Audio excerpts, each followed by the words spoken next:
तो यार क्या हाल चाल। आशा करता हूं आप सभी अच्छे हैं और अपनी पढ़ाई पूरे मन से कर रहे हैं। दोस्तों, किस तरीके से सिलेबस को कवर करेंगे और कैसे कैसे हम आगे बढ़ेंगे पूरे इस जनवरी मंथ में, उसका पूरा रोड मैप पहले ही मैं इस वीडियो में बता चुका हूं। अगर आप पहली बार इस वीडियो पर आ रहे हैं तो मेरी आपसे रिक्वेस्ट है कि आप जा करके पहले इस वीडियो को देखें। इससे होगा ये कि आपको क्लैरिटी होगी कि कैसे हम सिलेबस को कवर करेंगे। मैंने बहुत अच्छे से इसमें बताया है। मेरा नाम है नकुल कौशिक। स्वागत करता हूं आपका एनलाइट ब्रेन पर, जहां पढ़ाई बस एक सिलेबस नहीं बल्कि एक सोच है अपने आप को बेहतर बनाने की। दोस्तों, आज हम मैथ का पहला चैप्टर रियल नंबर देखने जा रहे हैं, जिसको हम डिटेल में समझेंगे बहुत अच्छे तरीके से। इसके हर कंसेप्ट को हम पहले देखेंगे और उसके बाद फिर हम इस पे जितने भी क्वेश्चन बनते हैं सारे क्वेश्चन आज हम लगा देंगे। इस एक वीडियो के बाद कोई डाउट तेरा बचेगा नहीं, क्योंकि जितने भी मैक्सिमम टाइप ऑफ क्वेश्चन यहां से बन सकते हैं वो मैंने सारे इसमें डाल दिए हैं। जो भी क्वेश्चन सीबीएसई ने, चाहे वो टफ क्वेश्चन है चाहे इजी क्वेश्चन है, हर तरह का क्वेश्चन मैंने इसमें डाला है और हर टॉपिक कवर हो जाए हर तरीके से वह क्वेश्चन भी इसमें डाले हैं। तो दोस्तों, आपको कमेंट करनी है कि आई बॉर्न टू विन। सबसे पहले आपको ये कमेंट करनी है, आई बॉर्न टू विन। अगर आप अपने आप पर विश्वास करते हैं तो ही आगे सीरीज में आगे बढ़िए। आई बॉर्न टू विन सबसे पहले कमेंट करो, क्योंकि सीरीज का नाम ही, ये बैच WWE बैच है। जिसको नहीं पता उसको मैं बता देता हूं, बैच है WWE, बिल्कुल फ्री है। We win exam. और आप अपने लिए बस एक ही बात बोलेंगे, I born to win. Start करते हैं इस बेहतरीन लेक्चर को और इसके बाद आपका कोई डाउट बचेगा नहीं। तो यार शुरू करें इस प्यारे से चैप्टर को, और चैप्टर में आगे बढ़ें उससे पहले हम करेंगे इसकी समरी। यानी पहले हम देखेंगे इससे जुड़े हुए सभी फॉर्मूलाज को या फिर इससे जुड़ी हुई डेफिनेशंस को। बेसिक बातें ये हैं कि पहले आपको पता होना चाहिए कि किसी भी कॉम्पोजिट नंबर को आप प्रोडक्ट ऑफ प्राइम नंबर्स की फॉर्म में लिख सकते हैं। पहली बात तो ये पता होनी चाहिए, बहुत सिंपल है। जैसे कॉम्पोजिट नंबर मतलब वैसे नंबर जिनके फैक्टर्स जो होंगे 2 से ज्यादा होंगे। सिंपल सी बात है भाई। कॉम्पोजिट नंबर मतलब, जैसे फॉर एग्जांपल मैंने 6 को ले लिया। अब 6 के जो फैक्टर हैं वह 2 इंटू 3 इंटू 1 है, यानी 6 को मैंने प्राइम फैक्टर्स की फॉर्म में लिख दिया। और इसके फैक्टर भी 2 से ज्यादा हैं, 1 2 3 फैक्टर हैं। तो ये कॉम्पोजिट नंबर है और इसको आपने प्राइम जो नंबर है, प्राइम नंबर के प्रोडक्ट की फॉर्म में लिख दिया, प्राइम नंबर्स के प्रोडक्ट की फॉर्म में। तो ये बात आपको समझ आ गई होगी। अच्छा, अब अगली जो चीज आपको समझनी है वो समझना एचसीएफ और एलसीएम। तो इसके लिए चलिए 2 नंबर ले लेते हैं। जैसे अभी एक नंबर लेते हैं 8 और एक नंबर ले लिया हमने 12। अब इन दोनों के एचसीएफ और एलसीएम को, पहले इनके एचसीएफ और एलसीएम को समझते हैं डिटेल में। कैसे? अब इसके फैक्टर क्या है? 2 इंटू 2 इंटू 2। अच्छा, 12 के फैक्टर क्या है? 2 क्रॉस, यानी 2 इंटू 2 इंटू 3। अच्छा, क्या मैं इसको ये नहीं लिख सकता कि 2 की पावर 3? लिख सकता हूं ना। तो ये 2 की पावर क्या हो गया? 3। तो 8 को मैं लिख सकता हूं 2 की पावर 3। अच्छा, तो 12 को मैं लिख सकता हूं 2 की पावर 2 इंटू 3। अच्छा, तो अब आपको समझना एचसीएफ। एचसीएफ का मतलब है हाईएस्ट कॉमन फैक्टर, यानी एक ऐसा फैक्टर, किन्हीं भी 2 नंबर्स के का आप एचसीएफ निकाल सकते हैं, 3 का, 4 का, कितने भी नंबर्स का एचसीएफ निकाल सकते हैं। लेकिन मेन बात क्या है कि एचसीएफ एक ऐसा नंबर होता है, एक ऐसा कॉमन फैक्टर होता है सबसे बड़ा, जो दोनों को डिवाइड कर सके। तो यहां पर कॉमन में क्या है? मुझे दिख रहा है कॉमन में 2। अब 2 में मिनिमम पावर आपको लेनी है। इसको ऐसे रिलेट मत कर लेना कि अगर कॉमन हाईएस्ट कॉमन फैक्टर है तो मतलब हाईएस्ट पावर ले लेनी, नहीं। हमें तो वो नंबर ढूंढना है, हाईएस्ट नंबर ढूंढना है जो दोनों को डिवाइड कर सकते हैं। तो अब एचसीएफ में क्या करते हैं हम? इनकी जो कॉमन पावर होती है, कॉमन पावर में क्या करते हैं, मतलब जो कॉमन नंबर होता है उसकी मिनिमम पावर को लेते हैं। तो एचसीएफ कितना हो गया? 2 की मिनिमम पावर कितनी है? 2। तो एचसीएफ आ गया 4। अगर आप ध्यान से देखें तो 4 से अगर आप ऊपर चलें, देखिए 4 एक ऐसा नंबर है जो दोनों को डिवाइड कर सकता है। और आप 4 से ऊपर चले, जैसे फॉर एग्जांपल 6 ले लेते हैं, क्या 6 दोनों को डिवाइड कर सकता है? 6 दोनों को डिवाइड नहीं कर सकता, 12 को कर देगा, 8 को नहीं करेगा। ऐसे ही 8 की तरफ चलिए, 8 इसको कर देगा लेकिन 12 को नहीं डिवाइड कर पाएगा। तो 4 ही वो सबसे बड़ा नंबर, 4 से ऊपर कोई ऐसा नंबर है ही नहीं जो दोनों को डिवाइड कर दे, इसलिए 4 क्या हो गया? इनका हाईएस्ट कॉमन फैक्टर हो गया, एचसीएफ हो गया। अब दोस्तों देखते हैं एलसीएम। तो एलसीएम का मतलब लीस्ट कॉमन मल्टीपल। अब मल्टीपल क्या होते हैं? जो इनकी टेबल में आ जाए, 8 की टेबल में जो आ जाए और 12 की टेबल में जो आ जाए, वह सबसे छोटा नंबर जो दोनों की टेबल में आता हो, सबसे छोटा। तो उसको कैसे निकालेंगे? उसके लिए यही कॉमन फैक्टर हमारे काम आएंगे। इन्हीं फैक्टर्स को देखना। तो इनमें पहले हम लिख लेते हैं एलसीएम के लिए जो पहले कॉमन दिख रहा है। अब कॉमन क्या दिख रहा है मुझे इसमें? 2। तो 2 की आपको मैक्सिमम पावर लिखनी है 3। 2 की मैक्सिमम पावर कितनी लिखनी है? 3। अच्छा, अब इसके अलावा कॉमन फैक्टर मैंने लिख लिया, इसके अलावा मुझे अब क्या दिख रहा है? मुझे दिख रहा है 3। तो 3 को लिख देंगे, यानी अब अनकॉमन फैक्टर जो भी बचे। सबसे पहला काम है एलसीएम के लिए, जो कॉमन फैक्टर दिख रहे उसे लिख लो। जैसे मुझे 2 दिख रहा है तो मैंने 2 लिख लिया। अच्छा, 2 में भी मैक्सिमम पावर कितनी जा रही है, यहाँ पर 2 जा रही है और यहाँ पर 3 जा रही है, तो मुझे मैक्सिमम पावर लिखनी है तो 3 लिख दिया मैंने। अब इसके बाद जो भी अनकॉमन बचा उसे लिख दो, लेकिन यहाँ पर मुझे 3 दिख रहा तो मैंने 3 लिख दिया। इनकी मल्टीप्लाई करूं तो क्या आएगा, 2 दूनी 4 दूनी 8, यानी 2 2 जा 4 2 जा 8 एंड 3 से मल्टीप्लाई करूं तो कितना आ गया 24। यानी 24 एक ऐसा नंबर है, सबसे छोटा इनका मल्टीपल है, लीस्ट कॉमन मल्टीपल है जो दोनों की टेबल में आता हो। इसके बाद भी आएंगे लेकिन सबसे छोटा मल्टीपल तो यही है। अच्छा, इसके अलावे तुम्हें क्या जानना है, एचसीएफ इंटू एलसीएम जो होता है, यानी किन्हीं भी दो नंबर का जो एचसीएफ है और एलसीएम है उनका प्रोडक्ट उतना ही होगा जितना वे दोनों नंबर का प्रोडक्ट होता है। करके दिखाता हूं।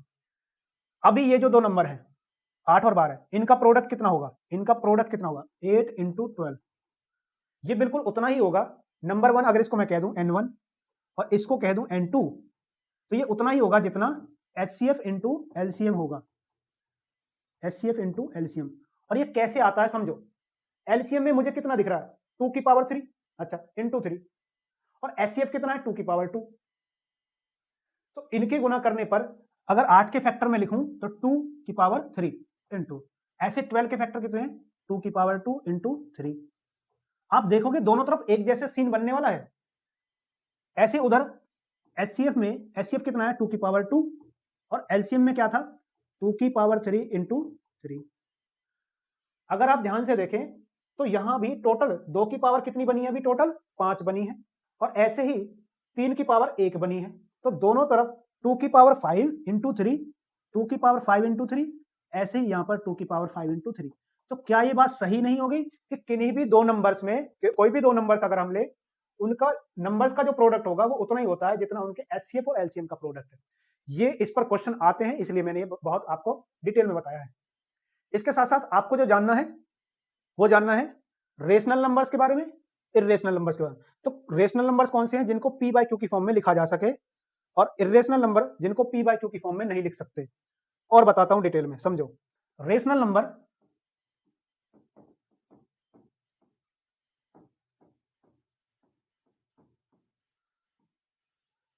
ऐसे कोई भी नंबर जिनको आप पी बाय क्यू की फॉर्म में, ए बाय बी जो भी बोलो, कहने का मतलब सिर्फ इतना है कि ऊपर एक नंबर होगा, नीचे एक नंबर होगा, ठीक है, और ये दोनों ए एंड बी क्या होंगे, को प्राइम होंगे, ए एंड बी आर को प्राइम, ए और बी को प्राइम होंगे। मतलब ये ऐसे दो नंबर होंगे जिनको आप किसी एक नंबर से डिवाइड नहीं कर सकते, काट नहीं सकते। जैसे कोई फ्रैक्शन होता है ना, एग्जांपल के लिए बताता हूं, जैसे मानकर चलो आपके पास है 4 डिवाइडेड बाय, यानी 4 को आप डिवाइड कर रहे हैं मान लेते हैं 12 से, तो क्या ये एक रेशनल नंबर है, क्या ये रेशनल नंबर है? आप कहेंगे रेशनल नंबर नहीं है, ये तो एक फ्रैक्शन है। लेकिन अगर इसकी सिंपलेस्ट फॉर्म में निकालूं, 4 1 जा 4 एंड 4 3 जा 12, अब ये जो मुझे मिला है, अब ये जो मिला है ये एक रेशनल नंबर है। अगर आप ध्यान से देखें तो रेशनल नंबर ऐसे फ्रैक्शंस होते हैं जिनकी, रेशनल नंबर कुछ कुछ ऐसे ही हैं, ऐसे ही सिंपलेस्ट फ्रैक्शंस होते हैं, ठीक है, यानी जिनका ऊपर और नीचे यानी न्यूमरेटर और डिनोमिनेटर में ऐसे नंबर होते हैं जो कि अब फर्दर एक नंबर से डिवाइड नहीं हो सकते। एग्जांपल के लिए आप ले सकते हैं 2/7, ये एक रेशनल नंबर है। ऐसे ही काफी सारे नंबर ले सकते हैं, 3/10 एक रेशनल नंबर है। कोप्राइम का मतलब ऐसे नंबर्स होते हैं जिनका एचसीएफ क्या होता है 1 होता है। कोप्राइम ऐसे नंबर्स जिनका एचसीएफ 1, जैसे 3 एंड 10, इनका एचसीएफ अगर आप निकालोगे तो एचसीएफ कितना आएगा 1। ठीक वैसे ही 2 एंड 7, इनका एचसीएफ कितना आएगा 1। तो सिंपल सी बात यही है, रेशनल नंबर ऐसे नंबर्स जिनको आप ए बाई बी की फॉर्म में लिख सकें, जहां पर A and B are coprimes and B must not be equal to 0, B 0 नहीं होना चाहिए, क्योंकि 0 जैसी कर दोगे तो नॉट डिफाइंड की टर्म में पहुंच जाएगा। अच्छा, इसके साथ साथ अभी देखिए, अगर रेशनल में इर्रेशनल नंबर जोड़ दिया जाए तो रिजल्ट भी इर्रेशनल होगा। ये सिंपल सी बात है, इसको समझना कैसे। देखो, इर्रेशनल नंबर ऐसे नंबर्स होते हैं, इर्रेशनल नंबर ऐसे नंबर्स होते हैं जिनका डेसिमल एक्सपेंशन कैसा होता है, नॉन टर्मिनेटिंग होता है। 9th क्लास में पढ़ा है ना आपने, नॉन टर्मिनेटिंग मतलब जब उसका आप डेसिमल एक्सपेंशन करते हैं ना एक इर्रेशनल नंबर का, तो वो खत्म नहीं होती डिवीजन, वो चलती रहती है डिवीजन।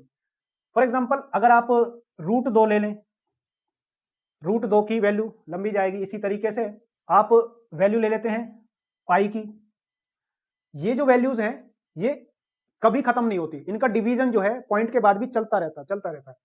अच्छा, एक ऐसी वैल्यू जो निश्चित ही नहीं है, फिक्स्ड नहीं है, समझो अगर पॉइंट के बाद इनफाइनाइट वैल्यूज तक अगर वो नंबर चल रहा है और उसके साथ में एक ऐसा नंबर जोड़ूं जो कि फिक्स है, तो रिजल्ट भी कैसा आएगा, इरेशनल आएगा, यानी एक ऐसा रिजल्ट आएगा जिसकी वैल्यू फिक्स नहीं आ रही होगी पॉइंट के बाद। सिंपल सी बात है। अगर मैं पाई में 2 जोड़ूं तो 2 तो फिक्स है, लेकिन ये जो चीज मैं जोड़ रहा हूं, ये पाई की जो वैल्यू है ये कैसी है, नॉन टर्मिनेटिंग है। और नॉन टर्मिनेटिंग रिजल्ट को अगर आप रेशनल नंबर के साथ जोड़ोगे तो रिजल्ट भी इरेशनल आएगा। अगर नॉन जीरो रेशनल नंबर है, उसे इरेशनल नंबर से मल्टीप्लाई करेंगे तो नंबर इरेशनल आएगा, तो नंबर इरेशनल आएगा। इसी तरीके से अगर आप इरेशनल में इरेशनल नंबर ऐड करते हैं तो रिजल्ट हो सकता है रेशनल आ जाए या हो सकता है इरेशनल आ जाए, ये हो भी सकता है। ठीक वैसे ही इरेशनल और इरेशनल की मल्टीप्लाई करने से हो सकता है रिजल्ट इरेशनल आए और या नहीं भी आए। इसको ऐसे समझो, अगर मैं इरेशनल नंबर में इरेशनल नंबर की मल्टीप्लाई करूं, अगर इरेशनल नंबर के साथ में मल्टीप्लाई विद इरेशनल, तो ये हो सकता है रेशनल आ सकता है और इरेशनल भी आ सकता है। कैसे? फॉर एग्जांपल अगर मैंने रूट 2 ले लिया, इरेशनल है, इसकी मल्टीप्लाई रूट 2 से ही करा दी तो दोनों ही इरेशनल है। इस केस में रिजल्ट क्या आया, रेशनल। दूसरा सिनेरियो लेते हैं, अगर मैं रूट 2 की मल्टीप्लाई रूट 3 से करा दूं तो यहां पर क्या आया, रूट 6 आया, और ये क्या है, इरेशनल। तो ये तो रेशनल है और ये इरेशनल है। समझे बच्चे? तो यहां पर कुछ भी हो सकता है, तो मे बी इरेशनल और मे नॉट बी इरेशनल, कुछ भी आ सकता है। अब देखिए एक बेहतरीन सा क्वेश्चन सीबीएसई 2025 में पूछा गया है। अगर -1 पावर n प्लस -1 की पावर 8 है और इक्वल टू 0 है, तो n यहां पर क्या होगा, any positive integer, any negative integer, any odd number और एनी इवन नंबर।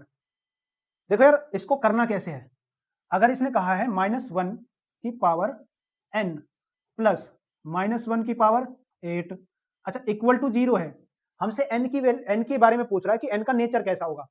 तो अगर मैं -1 की पावर कैसी है, इवन, -1 की पावर कैसी है, इवन, और जब -1 की पावर इवन आती है तो रिजल्ट भी कैसा आता है, रिजल्ट आता है पॉजिटिव। तो रिजल्ट कैसा आता है, जब -1 की पावर इवन होती है तो रिजल्ट कैसा आता है, पॉजिटिव। ठीक वैसे ही अब यहां पर -1 की पावर n है तो इसको ऐसे ही लिखेंगे, ये उधर देखिए, उधर जाएगा तो क्या होगा, -1 हो जाएगा, तो n इज इक्वल टू -1।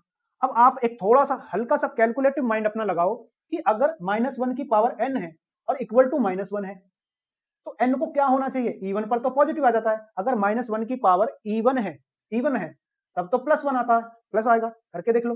है भाई, -1 की पावर अगर मैं 1 रखूं तो 1 आ गया, लेकिन माइनस का, और -1 की पावर 2 कर दूं तो ये आ गया 1, और -1 की पावर 3 कर दूं और -1 की पावर 3 कर दूं तो रिजल्ट आ गया -1।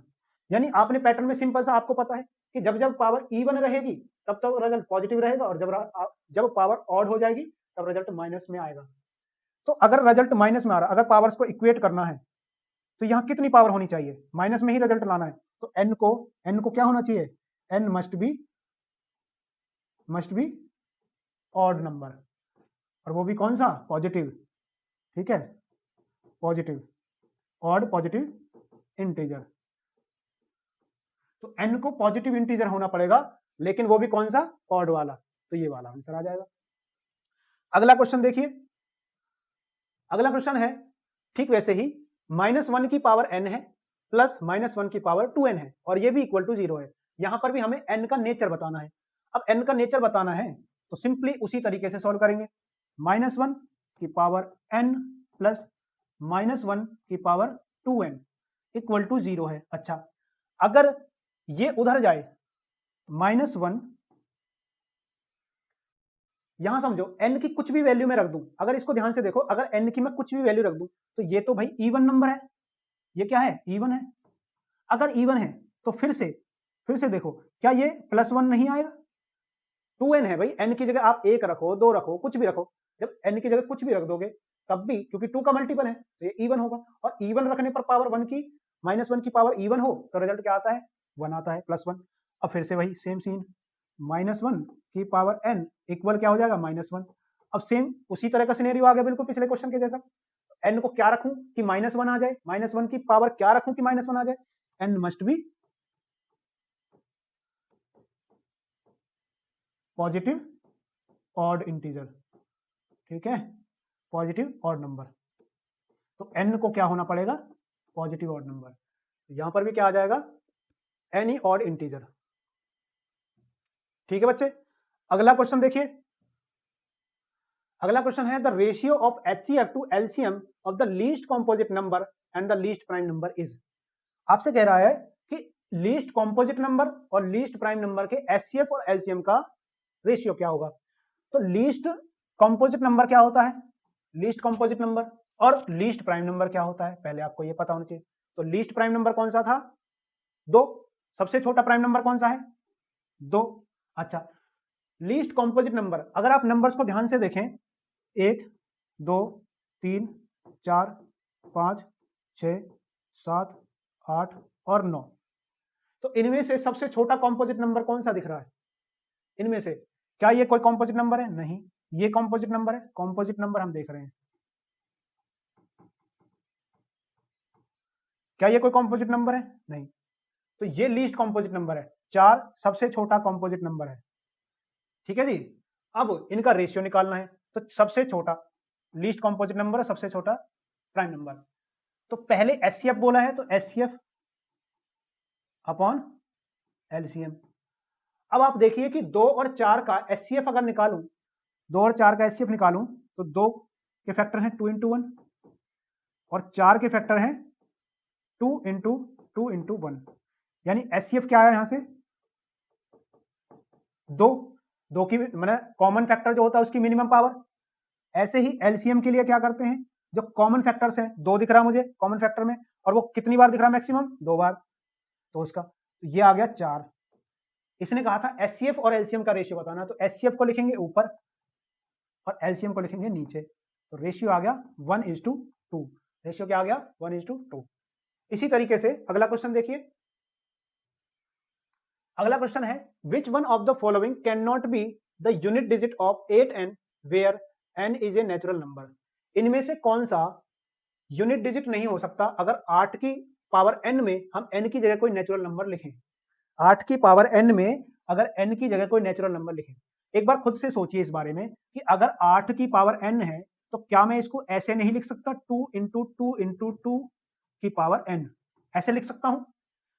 मानते हैं इस बात को, इस बात को क्यों नहीं मानते आप कि 8 को हम ऐसे लिख सकते हैं। अच्छा, क्या इसमें n की जगह मैं कुछ भी रख लूं, क्या वो 0 पर एंड करेगा, कैन नॉट बी। तो अगर मैं n की जगह यहां पर कुछ भी रखूं तो वो इनमें से किस पर एंड नहीं होगा। तो अगर मैं 8 को 2 × 2 × 2 की पावर n की फॉर्म में लिखूं, तो यहां से मुझे एक बात तो समझ में आ रही है कि इसमें 4 भी है, मतलब 2 × 2 = 4, और 2 भी है, और अगर 6 को मैं देखूं तो 6 के फैक्टर में है 2 × 3, और अगर 2 के फैक्टर में देखूं तो 2 × 1, और 4 के फैक्टर में 2 × 2,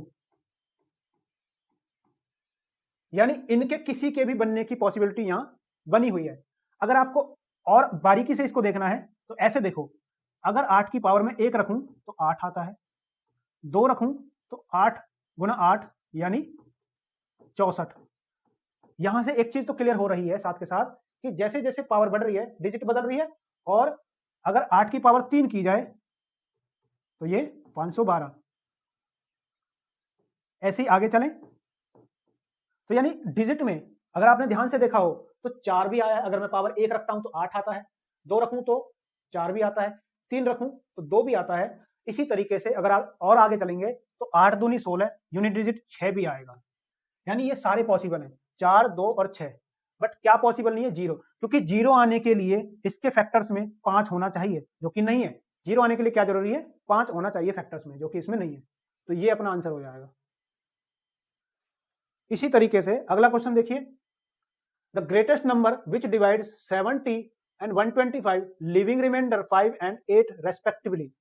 अब ये वर्ड जो रेस्पेक्टिवली है, इसको आपको बड़े सम्मान के साथ समझना है। कैसे, क्योंकि उसने यूज ही ऐसे किया है, रेस्पेक्टिवली। 70 और 125 को डिवाइड करना है किसी ग्रेटेस्ट नंबर से। अब ग्रेटेस्ट नंबर का मतलब क्या होता है कि मतलब आपको एक ऐसे नंबर से डिवाइड करना है जो दोनों को डिवाइड कर दे। ग्रेटेस्ट का मतलब क्या है, जो दोनों को डिवाइड करते हैं, और वह नंबर क्या होता है जो दोनों को डिवाइड कर दे, वो नंबर होता क्या है, वो होता है एचसीएफ। लेकिन इसमें कैच है क्या, इसने कहा कि रिमाइंडर 5 और 8 बचना चाहिए। अब एक बात समझो कि रिमाइंडर 5 और 8 बचेगा, क्यों ना मैं अगर इसको माइनस कर दूं तो रिमाइंडर का खेल ही खत्म। एक सिंपल एग्जांपल से समझाता हूं, जैसे मान लेते मेरे पास नंबर है 7 नंबर है। अब ये इसको अगर ऐसे सोचो कि 7 को किसी नंबर से डिवाइड करना है और रिमाइंडर आए 1, रिमाइंडर आए 1, तो अगर मैं इसको पहले ही एक में से निकाल दूं इसमें से, तो जो नंबर मुझे मिलेगा वो तो कंप्लीटली डिवाइड होगा, वो तो कंप्लीटली डिवाइड होगा कि नहीं। अच्छा ऐसे समझो कि अगर 7 को मैं 2 से डिवाइड करूं, 2 3 जा 6 -1, ये जो रिमाइंडर है अगर इसको मैं पहले ही इसमें से माइनस कर दूं तो तब तो 2 7 को कंप्लीटली डिवाइड करेगा। कैसे, क्योंकि 7 फिर 7 नहीं बचेगा, ये एक्चुअल में क्या बन जाएगा 6, और 6 तो कंप्लीटली डिवाइड होता है 2 से। ऐसे ही अगर इन रिमाइंडर्स को मैं पहले ही इसमें से माइनस कर दूं, यानी अगर मैं ये कर दूं 70 - 5, यहां से मुझे नंबर क्या मिला 65। ठीक वैसे ही 125 में से ये जो रिमाइंडर है 8, इसको माइनस कर दूं तो मुझे मिला 117। अब जो भी इनको डिवाइड करेगा नंबर और ये रिमाइंडर देगा, वो इन दो नंबर को कंप्लीटली डिवाइड करेगा। अब वो नंबर क्या है, इनका एचसीएफ। तो इन दोनों का जो एचसीएफ होगा, करके देख लेना, इन दोनों का जो एचसीएफ होगा वो 5 और 8 रिमाइंडर देगा। तो 65 के फैक्टर अगर बनाऊं तो ये आते हैं 13 × 5, 13 पंजे 65।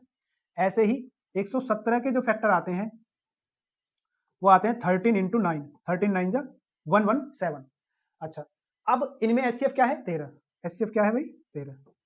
आपसे क्या पूछा है इसने, आपसे कहा है कि आप वही ग्रेटेस्ट नंबर बताइए, तो यही आंसर हो जाएगा 13। अगला क्वेश्चन देखिए,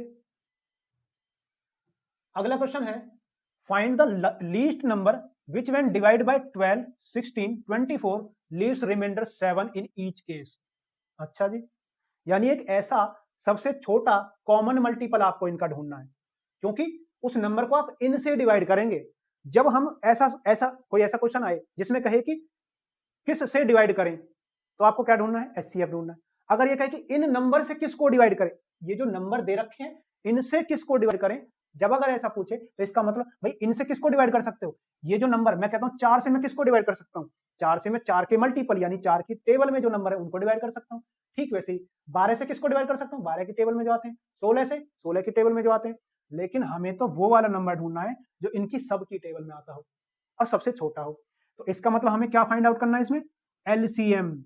और अगर उसमें ऐसे समझो, अगर मैं आपसे कहता हूं कि 24 4 से डिविजिबल है, लेकिन मुझे एक ऐसा नंबर चाहिए जो 4 से डिवाइड करने पर रिमाइंडर 3 दे, क्या दे रिमाइंडर 3, तो क्या मैं इसमें 3 जोड़ दूं।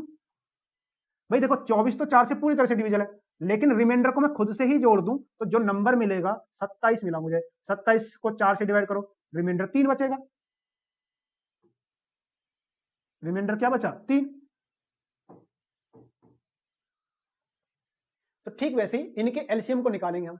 अब इनका एलसीएम क्या होगा, 12 के फैक्टर क्या होंगे भाई, 12 के फैक्टर होंगे 2 × 2 × 3, 16 के फैक्टर 2 × 2 × 2 × एंड 2, 24 के फैक्टर्स क्या होंगे, प्राइम फैक्टर्स लिखने होते हैं हमेशा, क्या लिखना होता है प्राइम फैक्टर्स।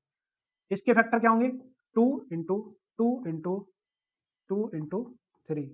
अच्छा एलसीएम के लिए क्या करना होता है, इनकी हमें क्या लिखनी होती है मैक्सिमम पावर्स। क्या इसे हटा दूं, कुछ काम है इसका, नहीं ना। अच्छा हमें क्या फाइंड आउट करना है एलसीएम, तो इसको मैं क्या लिख सकता हूं 2 की पावर 2 × 3।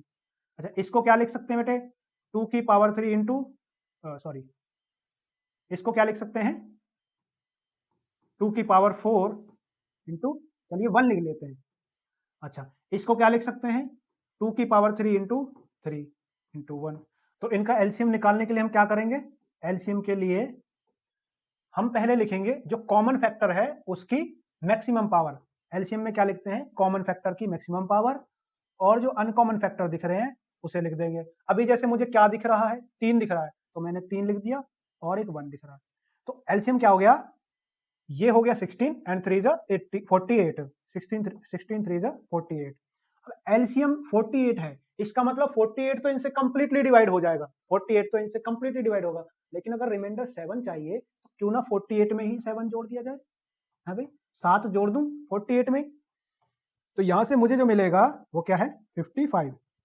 ठीक है जी। और ये आप करके भी देख सकते हैं कि 55 को अगर इनसे किसी से भी डिवाइड करेंगे तो रिमाइंडर कितना आएगा, 7 ही आएगा। लेकिन पेपर में कैसे लिखना है, पेपर में आप इसे लिखेंगे कि the number that can be divided by 16, 12 and 24 and leaves remainder 7 is equal to LCM plus remainder, LCM plus remainder. ये अगर आप लिखेंगे तो इस तरीके से काम होगा। अगला क्वेश्चन देखिए, अगला क्वेश्चन है ए की पावर, जो ए है वह इस तरीके से है, प्राइम फैक्टर ऑफ 2 की पावर 2 इंटू 3 की पावर x। अच्छा, बी को हम लिख रहे हैं 2 की पावर 2 इंटू 3 इंटू 5, और सी को लिख रहे हैं 2 की पावर 2 इंटू 3 इंटू 7। अब आपसे कह रहा है एलसीएम इनका ये है।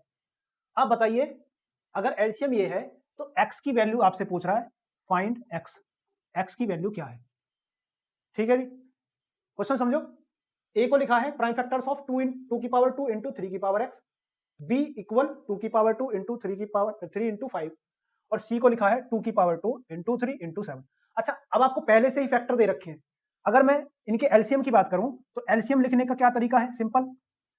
पहले आपको देखना है जो जो कॉमन फैक्टर हैं, तो मुझे 2 दिख रहा है, 2, और 2 की मैक्सिमम पावर कितनी जा रही है 2। अच्छा, ऐसे ही 3 दिख रहा है। अब 3 की मैक्सिमम पावर का तो मुझे नहीं पता, क्योंकि हो सकता है ये x0 हो सकता है x0 हो सकता है x1 हो, कुछ भी हो सकता है। तो अभी के लिए फिर भी मैं x को ही लिख देता हूं पावर में, और अब बचते हैं अनकॉमन फैक्टर यानी 5 और 7। अब इनको लिख लेते हैं, एलसीएम तो यही होगा। पहले 2 को लिख देंगे जो कि कॉमन है, उसकी मैक्सिमम पावर सब में 2 ही दिख रही है तो मैंने 2 लिख ली। इसके बाद 3 को लिखेंगे, 3 है सब में, और 3 की हमने मान लेते हैं हो सकता है मैक्सिमम पावर हो सकता है 1 से ज्यादा हो, तो इसलिए हमने x को ही लिख लिया। 5 और 7 जो अनकॉमन फैक्टर वो लिख लिए। अच्छा, ये सब का प्रोडक्ट हमें क्या दे नहीं रखा है इसने पहले से ही, क्वेश्चन में पहले से ही दे रखा है 3 7 8 0। अच्छा, अगर ये 3x यहां रह जाए और 37 80 यही है, इसको मैं डिवाइड कर दूं, क्योंकि ये मल्टीप्लाई से किस में चले जाएंगे, डिवाइड में। अच्छा, यहां कर दिया जाए ये 2 इंटू 2, 2 की पावर 2 को मैंने ये लिख दिया, 5 इंटू 7।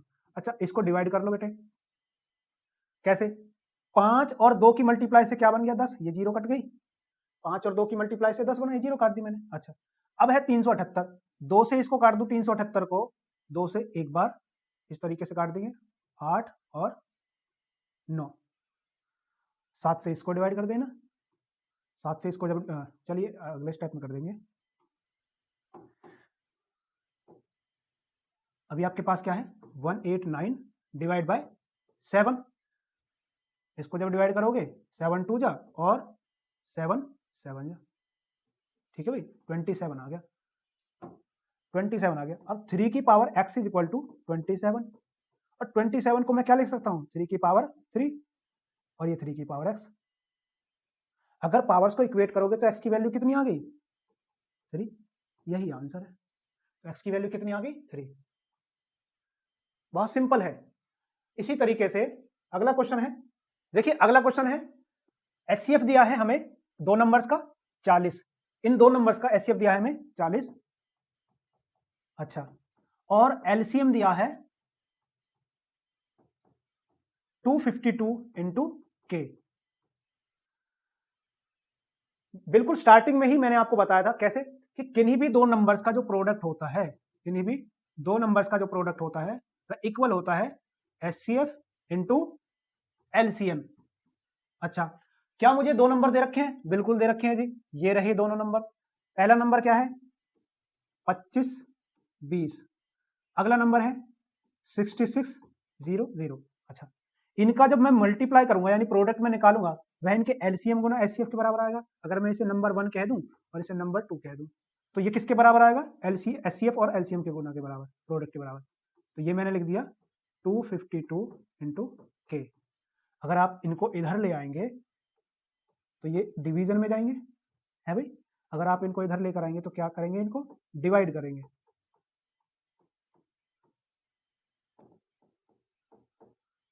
252, यहां से k की वैल्यू आ जाएगी।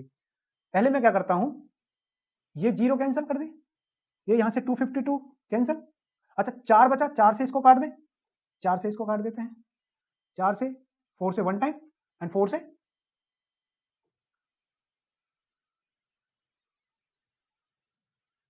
6 टाइम, 4 से 5 टाइम एंड 0। यहां से k की वैल्यू कितनी आ गई, 1650, पहला आंसर हो जाएगा। ठीक है।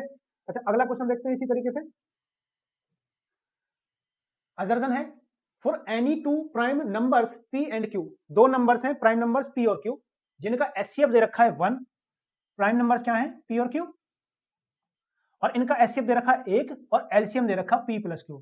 अच्छा आप एक बात बताओ, अगर दो नंबर हो n1 और n2, n1 और n2, अगर उनका एचसीएफ 1 हो तो प्रोडक्ट तो, जो इनका प्रोडक्ट होगा वही उनका एलसीएम होगा।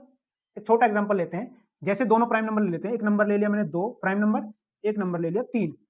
अब इनका अगर एचसीएफ निकालूं तो एचसीएफ कितना आएगा 1, तो एलसीएम के लिए मैं इन दोनों की गुणा ही करूंगा, यानी मल्टीप्लाई करूंगा। एलसीएम के लिए क्या करूंगा, इन दोनों की मल्टीप्लाई। तो ठीक वैसा ही सीन ये है, पी और क्यू है, दोनों प्राइम नंबर है, तो मुझे एलसीएम के लिए जब उनका एचसीएफ 1 है, क्योंकि प्राइम नंबर है दोनों, एचसीएफ 1 है तो एलसीएम कितना होगा, क्या p प्लस क्यू होगा, नहीं ये बात तो गलत है।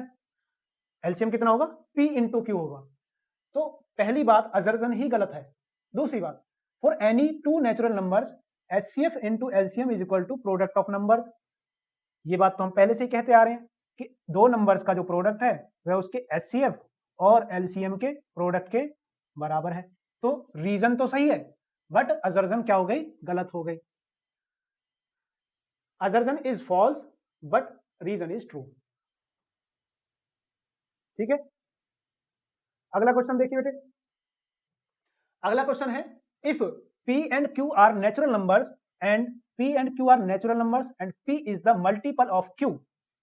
थोड़ा सा लॉजिक लगाना इस क्वेश्चन में, कैसे, अगर इसने कहा है p और q क्या है, नेचुरल नंबर्स हैं, और p मल्टीपल है q का, p मल्टीपल है q का, इस बात का मतलब यही तो है कि कहीं ना कहीं p q की टेबल में आता है, यानी q p को डिवाइड कर सकता है। अगर मैं ये कहता हूं 4 2 का मल्टीपल है, 4 2 का मल्टीपल है, तो 2 4 को डिवाइड कर सकता है, 2 4 को डिवाइड कर सकता है। ठीक वैसे ही अगर p is the multiple of q, p is the multiple of q, मतलब q p को डिवाइड कर सकता है। क्या मैं ये लिखूं, मान लेते q ने p को डिवाइड करा, q ने p को डिवाइड करा, या q जो p है मान लेते हैं, है ना, मान लेते हैं जो p है ना वह q का कौन सा मल्टीपल है, n-वा मल्टीपल। हमें नहीं पता ना भाई, हमें ये थोड़ी पता है कि q का कौन सा मल्टीपल है। जैसे इस केस में तो मुझे पता है कि जो 4 है 2 का कौन सा मल्टीपल है, दूसरा मल्टीपल है। जो 4 है ना वह 2 का कौन सा मल्टीपल है, दूसरा मल्टीपल है। लेकिन p q का मल्टीपल तो है, लेकिन कौन सा, तो मैं कौन सा मल्टीपल मानूं इसे, मैंने n-वा मल्टीपल मान लिया। अच्छा अब इसने कही है कि then what is the HCF of p and q। भाई देखो p क्या है, q इंटू n, और q तो q ही है, तो q के फैक्टर कितने होंगे, q के फैक्टर होंगे q इंटू 1, लेकिन p के फैक्टर क्या है, p के फैक्टर है q इंटू n। यानी अगर मैं इन दोनों का एचसीएफ निकालूं तो एचसीएफ में दोनों में क्या चीज कॉमन आ रही है, q, तो दोनों का एचसीएफ क्या हो गया, q, दोनों का एचसीएफ कितना हो गया बेटा, q, तो q इसका आंसर हो जाएगा। समझ में आया, बहुत सिंपल क्वेश्चन है। दोबारा देखो, p और q ऐसे नेचुरल नंबर्स हैं, दोनों नेचुरल नंबर्स हैं, p is the multiple of q, अगर p q का मल्टीपल है तो q की टेबल में आ रहा होगा, कौन से नंबर पर आ रहा होगा मुझे नहीं पता, इसलिए मैंने n मान लिया। अच्छा तो ये p के फैक्टर हो गए, p के फैक्टर क्या हो गए, q इंटू n। ऐसे q के फैक्टर क्या होंगे, q इंटू 1। एचसीएफ के लिए क्या करते हैं, कॉमन फैक्टर, तो कॉमन फैक्टर क्या आ गया इनमें, q, एचसीएफ ही बताना था, ये हमने बता दिया। अगला क्वेश्चन देखते हैं। तो अगला क्वेश्चन है, the HCF of two numbers is 5 and their LCM is 200, find the product of the numbers। तो नंबर्स का प्रोडक्ट कितना होता है, ये तो बिल्कुल बेसिक है, n1 इंटू n2, यानी दो नंबर का जो प्रोडक्ट होता है वह उनके एचसीएफ इंटू एलसीएम के बराबर होता है। ठीक है जी, एचसीएफ मल्टीप्लाई विद एलसीएम, तो नंबर्स का प्रोडक्ट कितना आ जाएगा, क्योंकि यहां पर एचसीएफ तो है 5 और एलसीएम है 200। सिंपल सा क्वेश्चन है, 1000 कितना आ जाएगा इनका प्रोडक्ट, 1000। बहुत सिंपल क्वेश्चन है, बिल्कुल बेसिक। अगला क्वेश्चन देखिए। अगला क्वेश्चन है, the numbers are in the ratio 2:3। अच्छा, दो नंबर्स हैं जिनका रेशियो कितना है 2:3 एंड देयर एलसीएम इज कितना 180। दो नंबर्स रेशियो है 2:3, एलसीएम है 180। What is the HCF of this numbers? इन दोनों नंबर्स का एचसीएफ कितना होगा? अच्छा, एक बात समझो, अगर जो दो नंबर हैं उनका रेशियो 2:3 है, रेशियो कितना है 2:3, लेट्स से, तो ये किस तरीके से लिखे जा सकते हैं 2/3। अच्छा, ये 2/3 कब आया होगा? जब किसी नंबर से दोनों को डिवाइड किया गया होगा।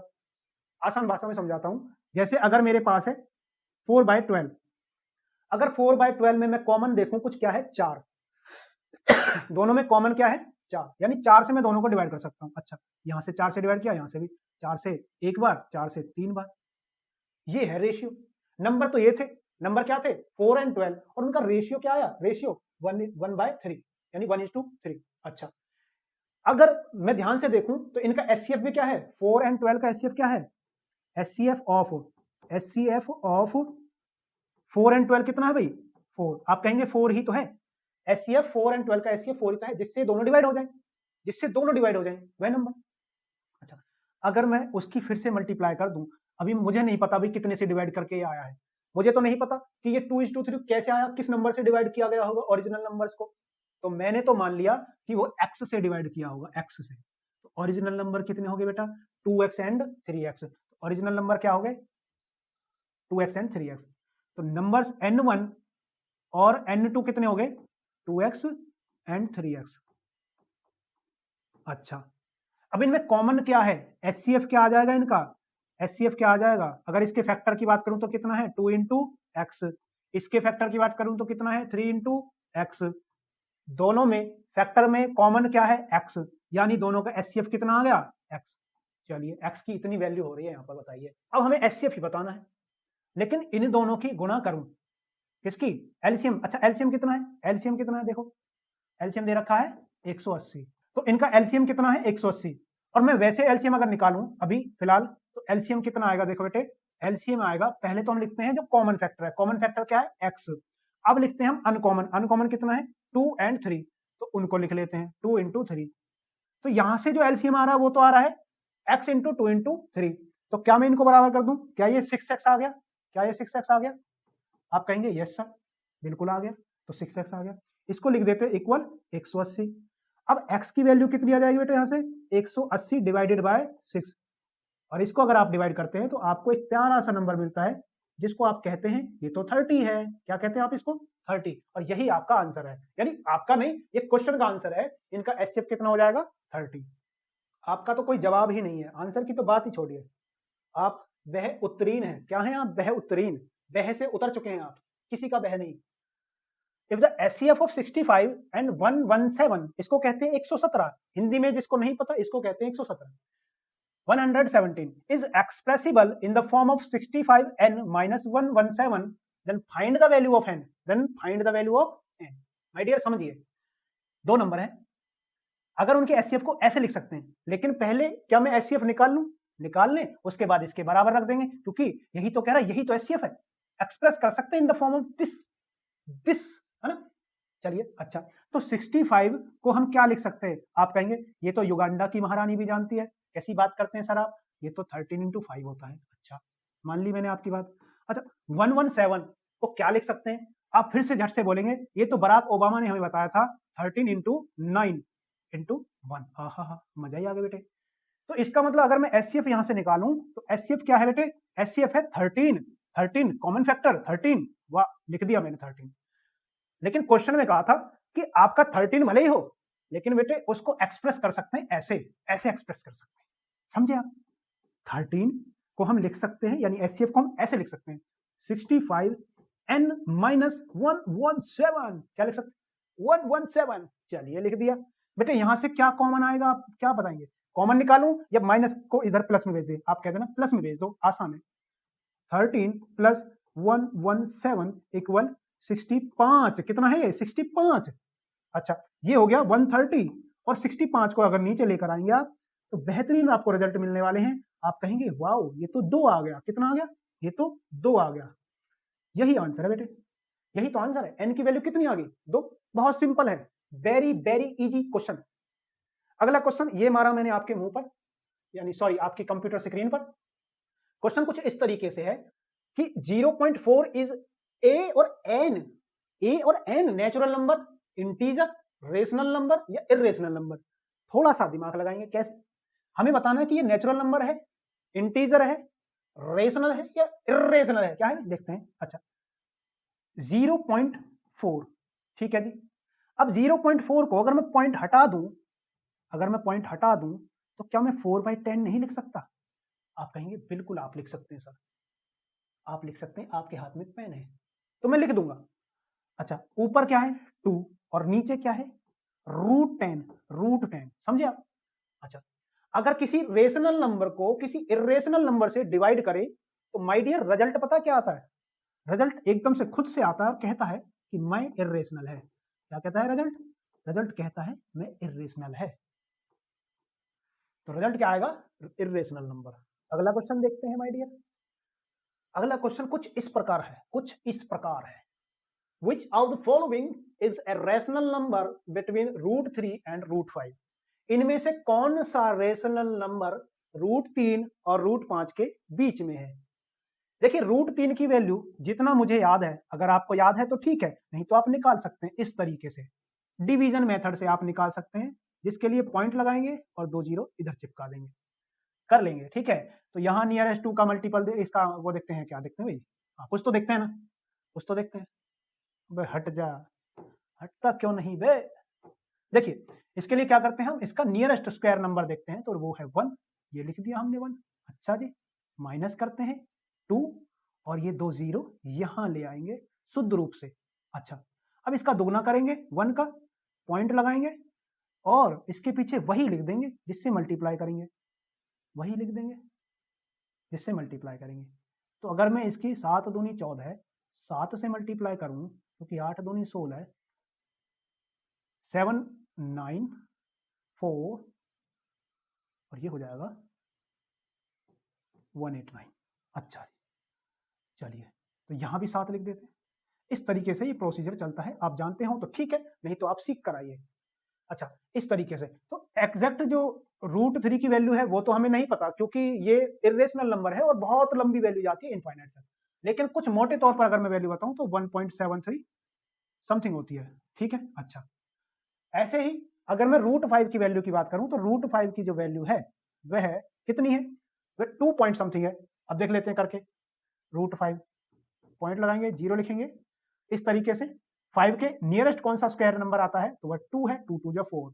अच्छा 4 लिख देंगे, माइनस करेंगे यहां से 1 और ये 2 जीरो नीचे उतार देंगे, पॉइंट लगाएंगे 2 का दुगना यानी 4 लिखेंगे, फिर लिखेंगे हम जो भी नंबर होगा वह मैंने जो लिखेंगे उसी से मल्टीप्लाई करेंगे। तो लेट से मैंने 2 से कर दिया तो यहाँ 2 लिख देंगे। अच्छा तो ये हो गया कितना 84। अब इसको माइनस करेंगे, माइनस करने पर मुझे मिलेगा 16। अब क्योंकि पॉइंट लगा हुआ है तो हम ऊपर से और 2 जीरो ला सकते हैं। अब इसका दोगुना लिखेंगे 44। अब 44 के पीछे उतने से ही मल्टीप्लाई करेंगे, उतने से ही लगाएंगे। चलिए 3 से लिख लेते हैं, चलिए 3 से कर लेते हैं, क्योंकि 4 तो फिर ज्यादा हो जाएगा ना, 3। तो मुझे यहां तक इतना तो पता चल गया कि लगभग इसकी वैल्यू यानी नियरली 2.23 है। अब मुझे इनमें से देखना है कि इनके बीच में कौन सी वैल्यू है। तो क्या ये वैल्यू है इनके बीच में तो नहीं है, ये तो 1.73 से भी छोटी है। क्या ये है 23 1.73? तो आप कहेंगे कि ये 23 से ज्यादा है, ये भी नहीं है। क्या ये है? ये है। अच्छा पाई की वैल्यू कितनी है? पाई की वैल्यू है 3.14 के समथिंग है ना। तो पाई की वैल्यू तो हमें कुछ याद है, पाई को हम कहते हैं ना 3.14। तो ये वैल्यू भी नहीं है। समझ पा रहे हैं? बिल्कुल सिंपल है, सोचो ये जो वैल्यू है 1.4142, तो ये तो इससे भी कम है √3 से भी, 2.32 तो ये तो √5 से बड़ी वैल्यू है, ये वैसे हटा देंगे हम। अच्छा पाई की वैल्यू 3.14, ये भी √5 से बड़ी वैल्यू है।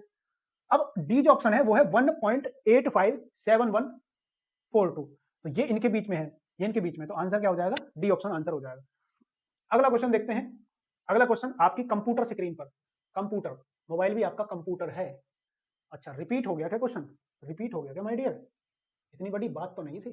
चलिए अगला क्वेश्चन देखिए। क्वेश्चन कुछ इस तरीके से है, if two positive integers a and b are written as, देखिए a को इन्होंने बोला है, a बोला है a is equal to x³ y² और बी बोला है एक्स वाई क्यूब। हमसे कहा है इन्होंने कि एक्स और वाई क्या है, प्राइम नंबर्स हैं, एक्स और वाई प्राइम नंबर्स हैं, और जो रिजल्ट ऑब्टेंड होगा by dividing the products of the positive integers by the LCM is, हमसे कहा है इन दोनों नंबर्स का जो प्रोडक्ट आएगा, इन दोनों नंबर्स का जो प्रोडक्ट होगा। अब देखिए प्रोडक्ट पहले कर लेते हैं। प्रोडक्ट क्या है, a इंटू बी, तो X cube Y square multiply with X Y cube. अच्छा प्रोडक्ट क्या आया अभी आपके पास, ये है प्रोडक्ट, तो है ये, और इनका एलसीएम कितना होगा। एलसीएम के लिए हम क्या करेंगे, जो ए और बी में एक्स और वाई यानी कॉमन में, अब कॉमन में क्या करते हैं, एलसीएम में क्या करेंगे हम, एक्स की मैक्सिमम पावर ले लेंगे। एक्स की मैक्सिमम पावर कितनी दिख रही है, 3। अच्छा ऐसे ही वाई की मैक्सिमम पावर कितनी दिख रही है, 3, तो वाई की भी मैक्सिमम, ये हो गया एलसीएम। इन्होंने कहा है कि आप ए क्रॉस बी यानी इनके प्रोडक्ट को डिवाइड करिए LCM of A and B, LCM of A and B. ठीक है जी, तो आपको इन दोनों नंबर्स के प्रोडक्ट को डिवाइड करना है LCM of A B. Product कितना है, एक्स की पावर 4 हो जाएगी और वाई की पावर 5, इसको डिवाइड करेंगे एक्स क्यूब वाई क्यूब से। जब इसको डिवाइड करेंगे तो रिजल्ट क्या आएगा, ये यहां से कैंसिल, तो एक्स बचेगा सिर्फ, और यहां से ये कैंसिल, यानी यहां बचेगा वाई की पावर 2। तो एक्चुअल में रिजल्ट क्या है, X Y square. Option B correct answer, option B आपका करेक्ट आंसर हो जाएगा। अगला क्वेश्चन देखते हैं। अगला क्वेश्चन है the HCF of 85 and 238 is expressible in the form of 85m minus 238। आपसे कहा है 85 और 238 का जो एचसीएफ है, तो एचसीएफ से पहले मैं इनके बनाऊंगा प्राइम फैक्टर। आपको क्या करना है, सबसे पहले इनके प्राइम फैक्टर बनाने हैं। अब 85 जो है वह होता है 17 इंटू 5। ठीक है, अच्छा अब 17 इंटू 5 तो ये रहा। अगर मैं ध्यान से देखूं तो 238 5 से तो डिवाइड नहीं होगा, इसका मतलब अगर इनका एचसीएफ भी है, देखिए एचसीएफ है तो इसका मतलब ये 17 से तो डिवाइड होगा ही होगा, क्योंकि 5 से नहीं हो रहा है तो 17 तो जरूर एचसीएफ में होना ही चाहिए, कॉमन है। ठीक है, तो 17 से जब इसको डिवाइड करूंगा तो 17 से ही होगा, 17 से 1 टाइम एंड देन 17 से 4 टाइम। ठीक है, यानी 17 इंटू 14, लेकिन 14 को मैं क्या लिखूंगा, 14 को मैं लिख दूंगा 7 इंटू 2, तो इसके फैक्टर हो गए 17 इंटू 7 इंटू 2। जब एचसीएफ की बात आएगी तो एचसीएफ के लिए क्या सिंपल मेथड है, वही कि जो कॉमन फैक्टर है वो लिखो। कॉमन फैक्टर में भी क्या करते हैं, मिनिमम पावर, कॉमन फैक्टर के लिए भी क्या करेंगे, मिनिमम पावर। अब कॉमन फैक्टर 17 है और उसकी मिनिमम पावर 1 है, तो 17 ही एचसीएफ हो गया। ठीक है जी, अच्छा लेकिन इसने कहा है जो एचसीएफ है उसको आप ऐसे लिख सकते हैं, कैसे, HCF is equal 85m minus 238। तो क्या मैं माइनस 238, तो क्या मैं एचसीएफ की जगह 17 लिख सकता हूं, आप कहेंगे बिल्कुल लिख लीजिए। यहां से 85m माइनस 238, इसको इधर लेकर आएंगे तो 17 प्लस 238 इक्वल 85m। ठीक है बेटे, अब इन दोनों को प्लस करने से आपको मिलेगा 255। 255 को 85 से डिवाइड करेंगे, ये इधर डिवाइड में आ जाएगा। 85 से जब डिवाइड करेंगे तो m की जो वैल्यू आपको मिलेगी ये इसको 3 टाइम डिवाइड कर देगा, तो m की जो वैल्यू आई वो आई 3। तो यही इस क्वेश्चन का आंसर हो जाएगा। कौन सा आंसर हो जाएगा बेटे, आंसर। अगला देखिए क्वेश्चन, अगला क्वेश्चन है सीबीएसई 2022 में पूछा है, अगर मान लेते हैं let A and B with 2 positive integers, कह रहा है ए और बी क्या है, 2 पॉजिटिव इंटीजर्स हैं। ठीक है, इस तरीके से है कि a is equal to p की पावर 3 एंड q की पावर 4। अच्छा जी, ये भी हमने लिख लिया। और b को इसने बोला है कि b है p की पावर 2 एंड q की पावर 3। ठीक है, और p और q क्या है, प्राइम नंबर्स हैं। p और q क्या है, 2 प्राइम नंबर्स। अगर इन दोनों का जो एचसीएफ है, इफ एचसीएफ क्या कहा इसने, HCF of a and b is P power m and Q की पावर n। और एलसीएम के लिए बोला है, एलसीएम क्या कहा है, देखो एचसीएफ और एलसीएम के लिए क्या बोला है, P की पावर R एंड Q की पावर S। अच्छा, अगर आप खुद से अगर इनका एचसीएफ और एलसीएम निकालते तो वो एक्चुअल में कैसे निकलता, तो एचसीएफ के लिए आप वैसे कैसे निकालते, तो आप लिखते P की मिनिमम पावर, एचसीएफ के लिए क्या करते हैं, कॉमन फैक्टर जो होते हैं उनकी मिनिमम पावर। तो मैंने क्या करा, कॉमन फैक्टर में P भी है और Q भी है, और P को देखूं तो P की मिनिमम पावर कितनी है, 2, Q की मिनिमम पावर कितनी है, 3, तो ये तो हो गया एचसीएफ। अच्छा, अगर आप ध्यान से देखें बेटे, रिलेट करने की कोशिश करो कि ये भी एचसीएफ है और ये भी एचसीएफ है। अगर इनको मैं ऐसे रिलेट करूं तो जो 2 है वो तो m है और जो n है वो तो 3 है। ठीक वैसे ही अगर आप एलसीएम निकालेंगे अगर आप एलसीएम निकालेंगे तो एलसीएम भी कैसे आएगा, एलसीएम के लिए क्या करते हैं, कॉमन फैक्टर जो होते हैं उनकी मैक्सिमम पावर। अब जो P है उसकी मैक्सिमम पावर कितनी है, इसी में दिख रही है मुझे, इसी में दिख रही है, कितनी है, 3, और Q की मैक्सिमम पावर कितनी दिख रही है, 4, ये दिख रही। तो अगर इनको भी ऐसे रिलेट करने की हम कोशिश करें तो R कितना आ रहा है, 3, तो R कितना आ जाएगा बेटे, तो हम लिखेंगे M कितना आ गया, M तो है 2, N है 3, R कितना आ गया 3, और ऐसे ही S कितना आ गया 4। आपसे सिर्फ इतना कहा है कि आप बताइए M प्लस N और R प्लस S कितना होगा। तो M plus N multiply with R plus S, ये आपसे पूछा है। तो आप क्या करेंगे, इनमें ये वाली वैल्यू रख देंगे। देखिए M plus N 2 plus 3, bracket बंद करेंगे, अगली ब्रैकेट 3 प्लस 4, 3 प्लस 4। अच्छा, तो यहां से तो आ गया 5 और ये आ गया 7, आंसर क्या आ गया 35। आंसर क्या है इसका, 35 हो जाएगा। अगला क्वेश्चन देखिए, अगला क्वेश्चन है, अगला क्वेश्चन कुछ इस तरीके से है, if two positive integers m and n are such that, कह रहा कि दो पॉजिटिव इंटीजर्स हैं, पहला है m और दूसरा है n, कुछ इस तरीके से है कि m को दिया है a स्क्वायर b और n को बोला है a b क्यूब। अच्छा जी, और a और b क्या है, प्राइम नंबर्स हैं और आपको बताना है एलसीएम।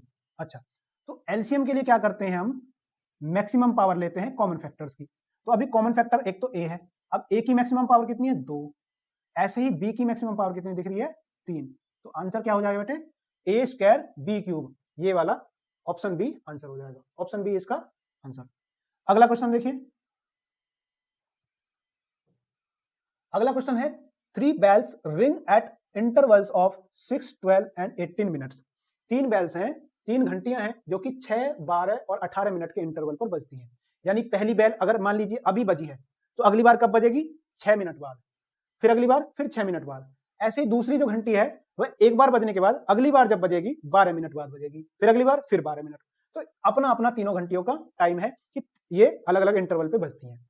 अगर इन घंटियों को पहली बार एक साथ बजा दिया जाए, एक साथ बजा दिया जाए, तो अगली बार ये कब एक साथ बजेंगी, तो एक साथ कब बजाया, अभी 6 बजे, तो एक साथ बजाया है 6 बजे। ठीक है जी, टाइम है 6 AM। और इनका इंटरवल टाइम कितना है, पहली घंटी का 6 मिनट, अच्छा, दूसरी घंटी का 12 और तीसरी घंटी का 18।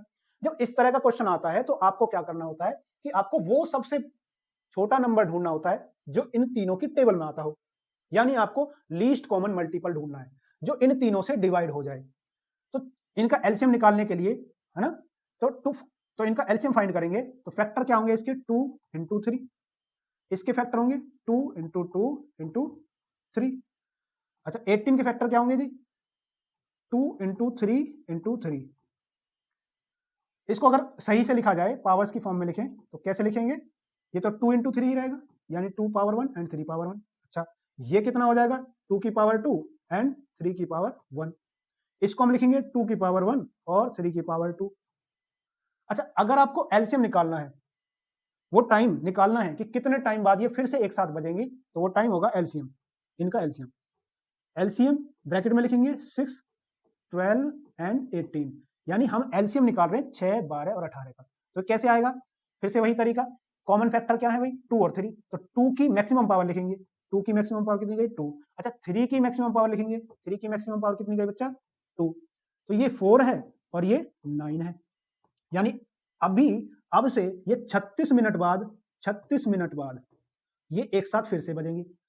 अभी टाइम कितना, 6 बज रहे हैं, और 6 बजे के ठीक 36 मिनट बाद, है ना, तो हम क्या लिखेंगे इसमें टाइम, आफ्टर है ना, eight 6:36 these three bells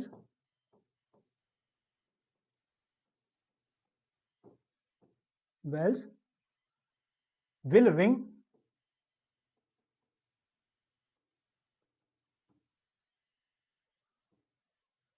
at same तो ये बिल्कुल सेम समय पर बजेंगे। अगला क्वेश्चन देखिए, an army continent of 678 soldiers is to march behind an army band of 36 members। ठीक है जी, इन ए रिपब्लिक डे के दिन क्या करना है, 678 सोल्जर्स हैं जिनको कि 36 मेंबर्स के पीछे, आर्मी का जो बैंड है उनके पीछे मार्च करना है, और यानी परेड में, रिपब्लिक डे की परेड में मार्च करना है। The two groups are to march in the same numbers of columns, दोनों ग्रुप्स को सेम नंबर ऑफ कॉलम्स में मार्च करना है। अब इस तरह के क्वेश्चन का पहले बेसिक समझो। बेसिक कुछ इस तरीके से मान लेते हैं कि एक क्लास ए है और एक क्लास बी है। क्लास ए में 4 बच्चे हैं और क्लास बी में मान लेते हैं 6 बच्चे हैं। ठीक है अब अगर मैं ये करूं कि इनको मैं लाइन में बिठाना चाहता हूं, ठीक है, तो इनको लाइन में बिठाना चाहता हूं, तो ये या तो ऐसे बैठ सकते हैं ये 4 बच्चे, ठीक है, एक तो तरीका ये है इनका बिठाने का। दूसरा तरीका क्या है कि या तो मैं ऐसे इनकी 2 रो और 2 कॉलम बना दूं, एक तरीका ये है।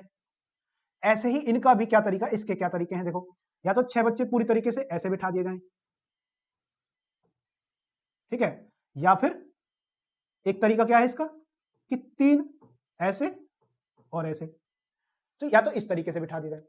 लेकिन अगर कॉलम बराबर रखने हैं तो मैं इस वाले पैटर्न को उठाऊंगा, ये वाला, और इसका ये वाला पैटर्न, तो ये होगा क्या कि ये वाले इसके पीछे आकर बैठ जाएंगे, यानी ये वाले यहां आकर बैठ जाएंगे। तो अगर आप ध्यान से देखें तो अब ये जो 4 और ये 6 हैं, बिल्कुल इनकी जो ये जो रॉ बनी है यानी बराबर बनी है, ठीक है, तो इस तरीके से। लेकिन ये अगर ध्यान से देखो तो ये नंबर ऑफ कितने हैं, नंबर कितने, 2 हैं, ये 2 हैं, ऐसे यहां पर भी कितने हैं, 2 हैं, और ये 2 दोनों में क्या है, ये 2 क्या है दोनों का, ये दोनों का एचसीएफ है। ठीक वैसे ही अगर 678 ये सोल्जर्स और 36 मेंबर्स ये हैं, तो हमें नंबर ऑफ कॉलम निकालने के लिए क्या करना होगा, इनके लिए हमें एचसीएफ निकालना होगा। ठीक है जी, तो इस वाले क्वेश्चन में हम ऐसे लिखेंगे, the maximum number of columns, the maximum number of columns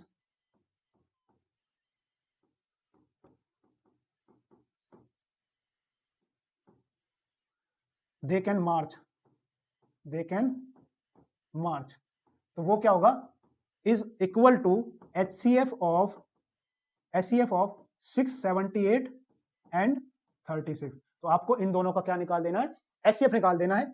simple है, देखो HCF के लिए, अच्छा इसके फैक्टर बना लेते हैं पहले, तो मुझे लग रहा है शायद ये इससे डिवाइड हो जाए 6 से दोनों तो 36 के फैक्टर क्या होंगे, 2 into 2 into 3 into 3 into 3।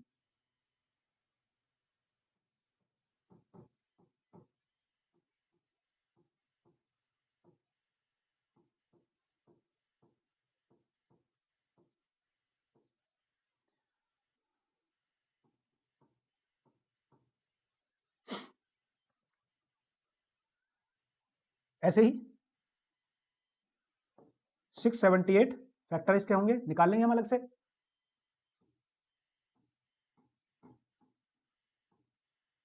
Three time, और ये फिर से 3 टाइम, फिर 9 टाइम, एंड देन फिर 3 टाइम, 3 से 1 1 एंड 3, और ये हो जाएगा आपका 113, ये इससे ही जाएगा। तो यहां पर जो फैक्टर बने हैं वो बने हैं 2 इंटू 3 इंटू 113। तो एचसीएफ कितना हो जाएगा बच्चे, एचसीएफ हो जाएगा इसका कॉमन फैक्टर 2 और 3 6, यानी ये 6 कॉलम्स में मार्च कर सकते हैं। इन 6 कॉलम्स। आंसर हो जाएगा 6 कॉलम्स। तो 6 कॉलम्स में ये जो सोल्जर्स हैं 36 मेंबर्स के बैंड के पीछे मार्च कर सकते हैं। अगला क्वेश्चन देखिए, अगला क्वेश्चन थोड़ा मजेदार क्वेश्चन है, देखिए कैसे। Teaching mathematics through activities is a powerful approach that enhance students understanding. अगर मैथमेटिक्स को एक्टिविटीज से पढ़ाया जाए तो एक पावरफुल अप्रोच है सो दैट कि स्टूडेंट अच्छे से समझ पाए और उनकी इससे एंगेजमेंट बढ़ती है। कीपिंग दिस इन माइंड, इस बात को ध्यान में रखते हुए टीचर्स हैं एमएस मुक्ता, उन्होंने प्लान किया, उन्होंने एक योजना बनाई। कैसे? उन्होंने कहा, एक प्राइम नंबर के बारे में सोचा, प्राइम नंबर गेम उन्होंने बनाया क्लास 5 के स्टूडेंट्स के साथ। सी अनाउंस द नंबर 2। अच्छा समझना इसमें हो क्या रहा है, उन्होंने नंबर 2 अनाउंस कर दिया खुद से, टीचर ने पहले अपने आप से बोल दिया नंबर 2। अच्छा, and asked the first student, और पहले स्टूडेंट से कहा to multiply it by the prime number. Teacher ने क्या कहा कि नंबर 2, अच्छा नंबर 2 टीचर ने बोल दिया, 2 नंबर 2 तो टीचर ने बोल दिया। टीचर ने बोलने के बाद कहा कि अब पहले बच्चे से कहा कि अब ये जो 2 नंबर है, 2 मैंने बोला है, इसको तुझे किसी प्राइम नंबर से मल्टीप्लाई करनी है अपनी मर्जी से, किसी भी प्राइम नंबर से मल्टीप्लाई। अच्छा, तो पहले स्टूडेंट ने इस 2 की प्राइम नंबर से मल्टीप्लाई कर दी। अब जो रिजल्ट आया, टीचर ने क्या कहा, अब जो रिजल्ट आता है उसी रिजल्ट को अगले बच्चे को दे दो, अगले बच्चे को, ठीक है, by prime number and then pass it to the second student. अब जो रिजल्ट आया उसे अगले बच्चे को दे दो। अगले बच्चे से भी सेम काम करने के लिए क्या, second student also multiply it by A prime number.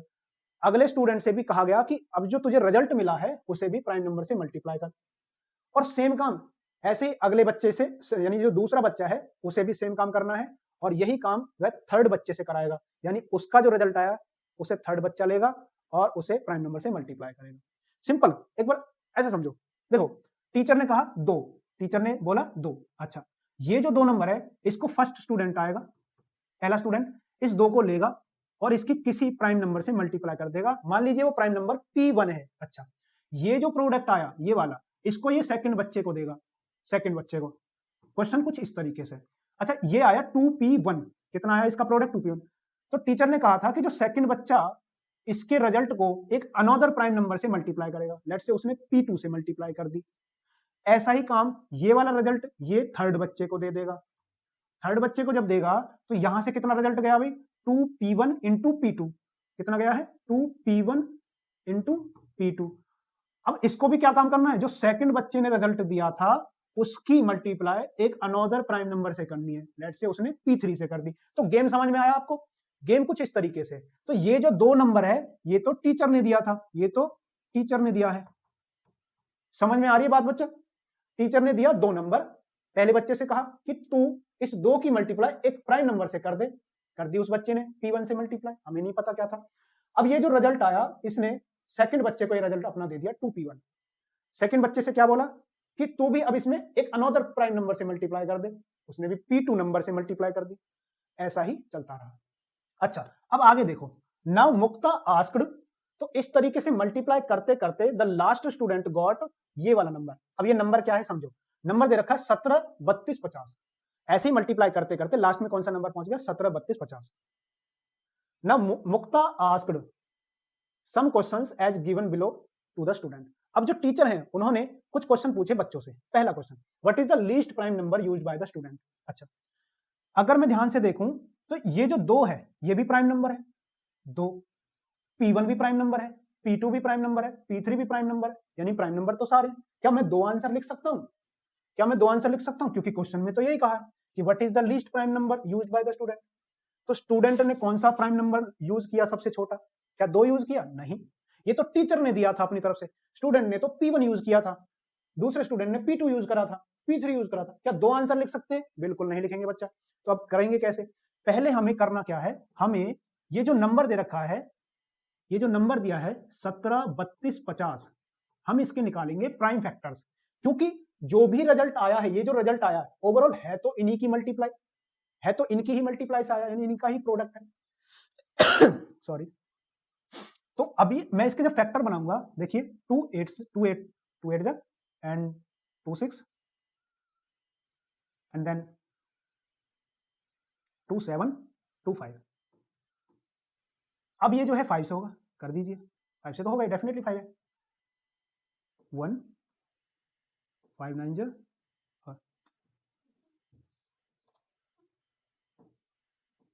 1 time और 7 5 3 and 5 5 25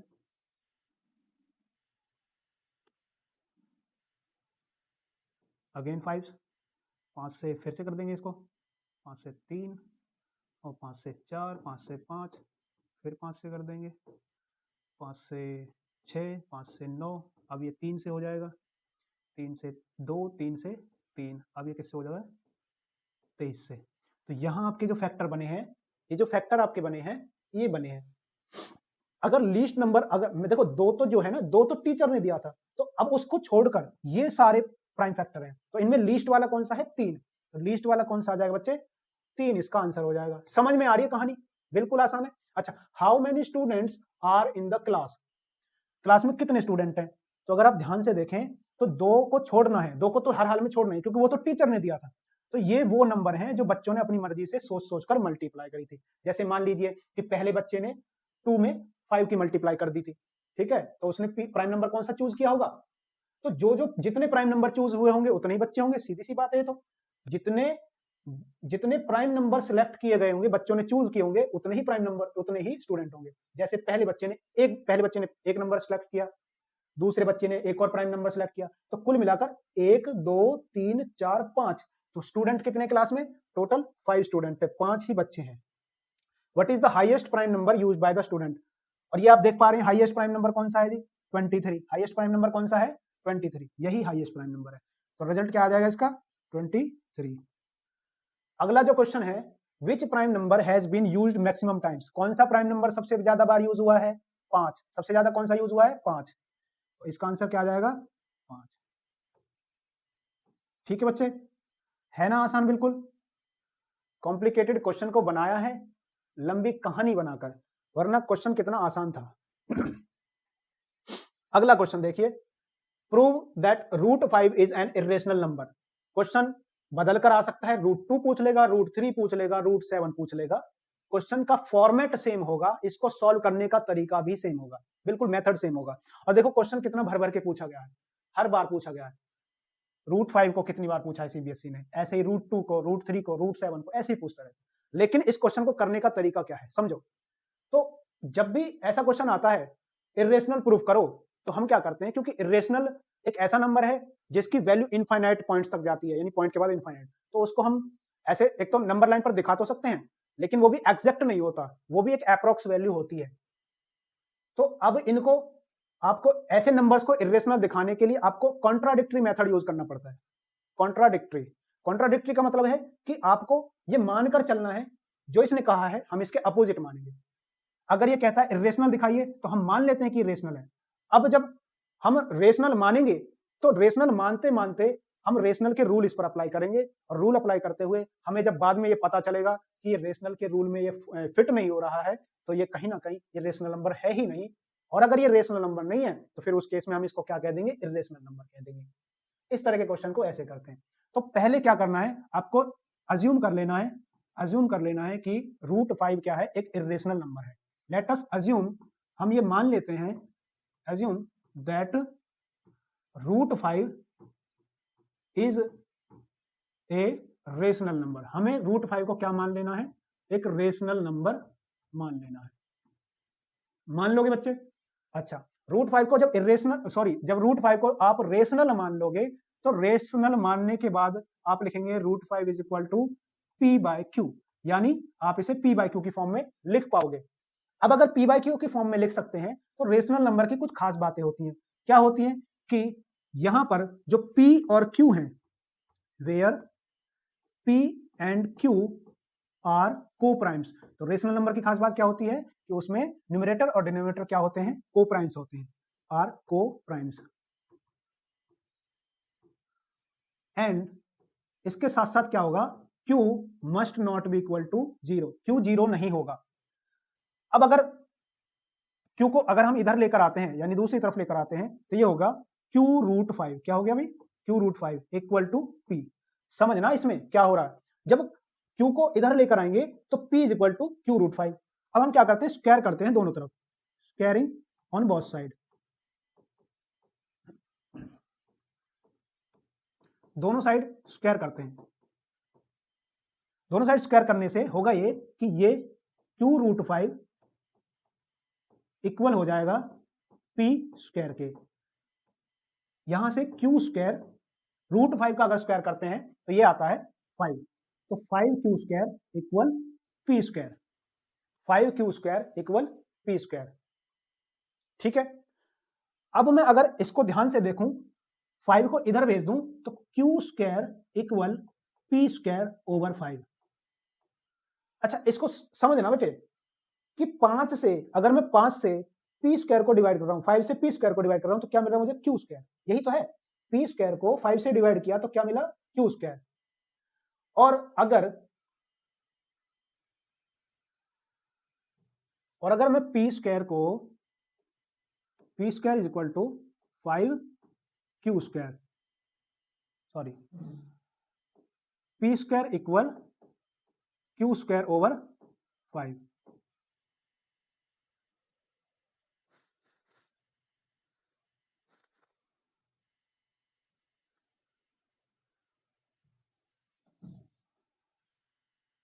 तो q square equal p square over 5। तो यहां से क्या पता चल रहा है कि p स्क्वायर को अगर आप 5 से डिवाइड कर रहे हैं तो q स्क्वायर मिल रहा है। तो अगर 5 p स्क्वायर को डिवाइड कर रहा है तो ये p को भी डिवाइड करेगा। बताता हूं कैसे। अभी मान लेते हैं कि हमारे पास है 16 यानी 4 का स्क्वायर। 4 के स्क्वायर को मैं 2 से डिवाइड कर रहा हूं, रिजल्ट आ रहा है 4।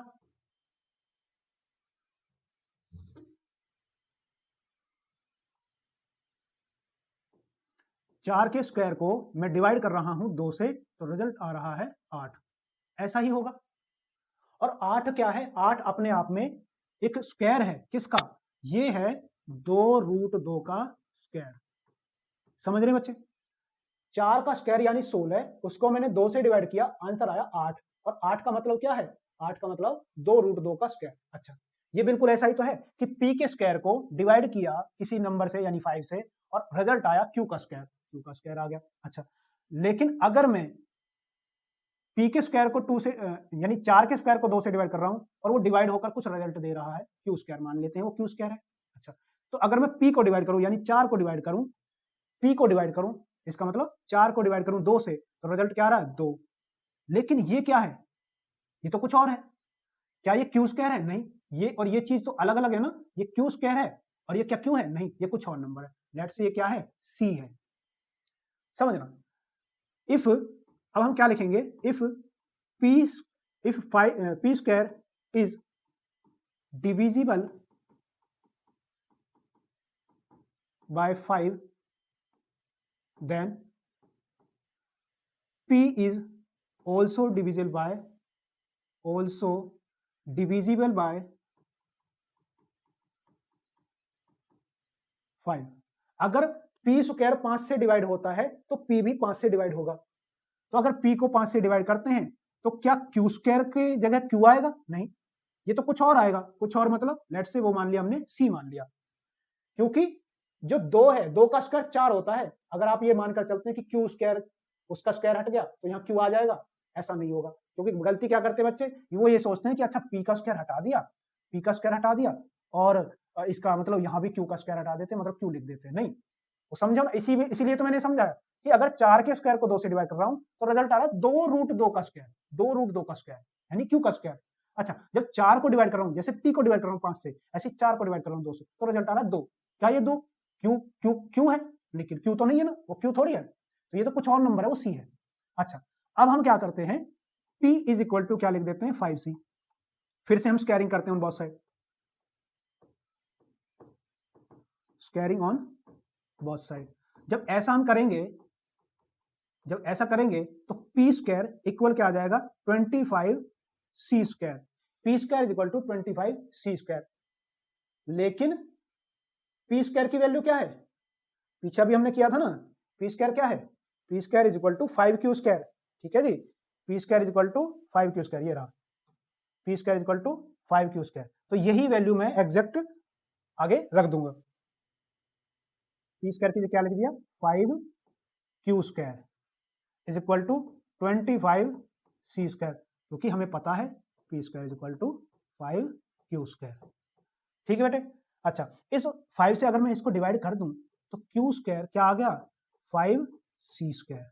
अच्छा, एक बात आपको समझ में आई यहां पर कि P square is equal to 5 Q square and Q square is equal to 5 C square, यानी पी के फैक्टर में भी 5 है, पी के फैक्टर में भी 5 है। या फिर आप ऐसे सोच सकते हैं कि Q square is divisible by 5 equal to C square. If Q square is divisible by 5 then Q is also divisible by 5। If Q square is divisible by 5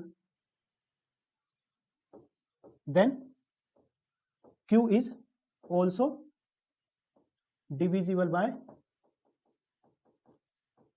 5। अगर q स्क्वायर 5 से डिवाइड होता है तो q भी 5 से divide होगा। अब इस वाले केस में क्या होगा कि हम q को भी 5 से डिवाइड करेंगे और लेट से कोई और रिजल्ट आएगा, क्योंकि c स्क्वायर की जगह ऐसा तो नहीं कि c आ जाएगा, q का स्क्वायर हट गया तो c का नहीं, वो तो कुछ और आएगा। लेट से वो रिजल्ट आ गया b, चलिए b मान लेते हैं, ठीक है। और Q क्या आ गया यहां से, Q is equal to 5B। अब ध्यान से देखो बच्चा, Q is equal to 5B और P is equal to 5C। P is equal to क्या आ गया, 5C, यानी P के फैक्टर में भी 5 है और Q के फैक्टर में भी 5 है। अगर मैं इसको इक्वेशन 1 कह दूं, इसको 1 कह दूं और इसको 2 कह दूं, तो मुझे क्या देखने को मिला कि P के फैक्टर में भी 5 है। P का फैक्टर क्या है, 5 गुना C। ऐसे Q के फैक्टर क्या है, 5 गुना B, यानी दोनों के फैक्टर में क्या है, 5 कॉमन है। अगर इसी को मैं आगे बढ़ाऊं और मैं ये लिख दूं कि P क्या आया था हमारे पास, अभी P आया था 5C और Q आया है 5B। बोथ, यहां पर क्या है, both P and Q has 5 as a common factor. दोनों में 5 कॉमन फैक्टर है, दोनों में क्या है, 5 कॉमन फैक्टर है। अब अगर दोनों में 5 कॉमन फैक्टर है तो हम तो ये मानकर चले थे कि P और Q क्या है, कोप्राइम है। बट वी हैव कंसीडर्ड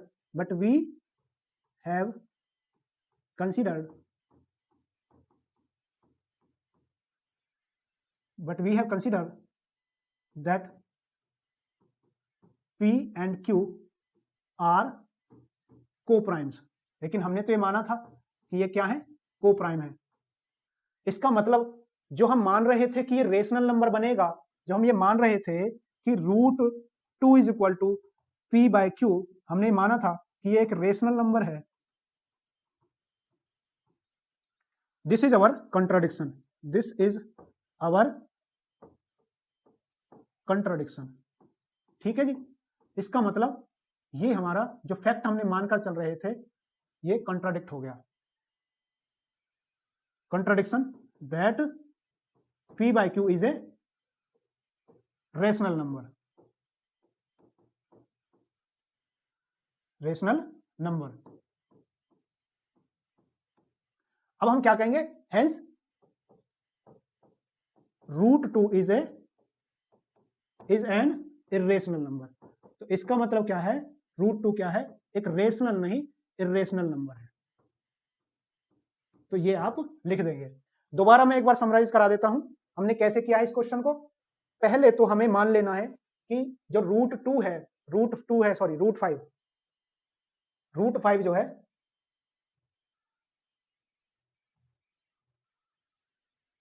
ये मैं करेक्ट कर देता हूं, यहां पर गलती हो गई थी। तो √5, क्योंकि हम √5 को सॉल्व कर रहे हैं ना। अच्छा, तो √5 को हमने पहले क्या मान लिया था, हमने कॉन्ट्राडिक्टरी यहां पर जो मेथड होता है वो यूज किया है। पहले हमने √5 को मान लिया कि एक रेशनल नंबर है, P बाय Q की फॉर्म में लिख दिया। P और Q, अगर ये रेशनल नंबर है तो P और Q क्या है, कोप्राइम्स है। कोप्राइम्स होने के साथ साथ Q 0 नहीं होगा। कोप्राइम्स मतलब ऐसे दो नंबर जिनका कॉमन फैक्टर क्या होता है, 1 होता है, यानी HCF क्या होता है, 1 होता है।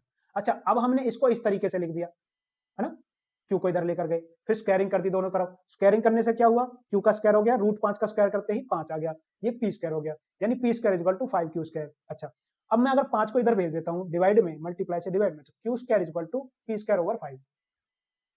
इसके बाद मैंने ये देखा कि जब Q square equal to P square over 5 है, मतलब पी स्क्वायर को 5 से डिवाइड करने पर क्यू स्क्वायर आ रहा है, और अगर पी स्क्वायर को 5 डिवाइड करता है, if P square is divisible by 5 then P is also divisible by 5। उसका मैंने कंसेप्ट बता दिया कि अगर पी स्क्वायर को 5 से डिवाइड करके क्यू स्क्वायर आ रहा है, तो पी को 5 से डिवाइड करने पर क्यू नहीं कुछ और नंबर आएगा, लेट्स से वो सी है। अब फिर इसको ऐसे कर दिया हमने, 5 को इधर मल्टीप्लाई कर दिया, यानी पी के फैक्टर की बात करूं तो पी के फैक्टर में 5 गुना सी है, 5 इंटू सी है। अब फिर से हमने दोनों तरफ स्क्वायर कर दिया, P square is equal to 25 C square हो गया दोनों तरफ स्क्वायर करने से। अच्छा, पी स्क्वायर की वैल्यू तो हमें पता थी, पी स्क्वायर कितना है, P square is equal to 5 Q square, P square is equal to 5 Q square, तो वो हमने यहाँ पर रख दिया। अच्छा, दोनों तरफ 5 से मैं अगर डिवाइड कर दूं तो यहाँ से 5 खत्म और यहाँ से 25 का 5 हो गया, Q square is equal to 5 C square. अच्छा, इस 5 को जब इधर लेकर आएंगे, इस 5 को इधर लेकर आएंगे तो Q square is divisible by 5, Q square is divisible by 5, it gives result C square. अगर क्यू स्क्वायर को 5 से डिवाइड करते हैं तो सी स्क्वायर आता है, ठीक है। अच्छा, अब इसका मतलब q को जब 5 से डिवाइड करेंगे तब भी कुछ ना कुछ रिजल्ट आएगा और एक इंटीजर आएगा, तो q को जब 5 से डिवाइड करेंगे, लेट्स से मान लिया हमने b आया, इसको फिर से यहां लेकर गए तो q is equal to 5b हो गया। अब मैंने एक चीज देखी कि p is equal to 5c है और q is equal to 5b है, यानी 5 दोनों के फैक्टर में है, दोनों के फैक्टर में 5 नजर आ रहा है, लेकिन हम तो इसको मान रहे थे कि ये कोप्राइम्स है, लेकिन हम तो इनको मान रहे थे कोप्राइम्स और ये निकले क्या, कंपोजिट नंबर, ठीक है, कंपोजिट नंबर निकले और इनमें साथ के साथ इनका एचसीएफ भी क्या आ गया, 5 आ गया, ना कि 1। इसका मतलब जो हम मान रहे थे, कंसीडर कर रहे थे कि यह एक रेशनल नंबर है, तो ये हमारी जो कंसीडरेशन थी वो फेल कर गई, यानी हमारा जो मानना था वो कॉन्ट्राडिक्ट कर गया। इसका मतलब कहीं ना कहीं ये जो √5 है ये क्या है, एक इर्रेशनल नंबर है।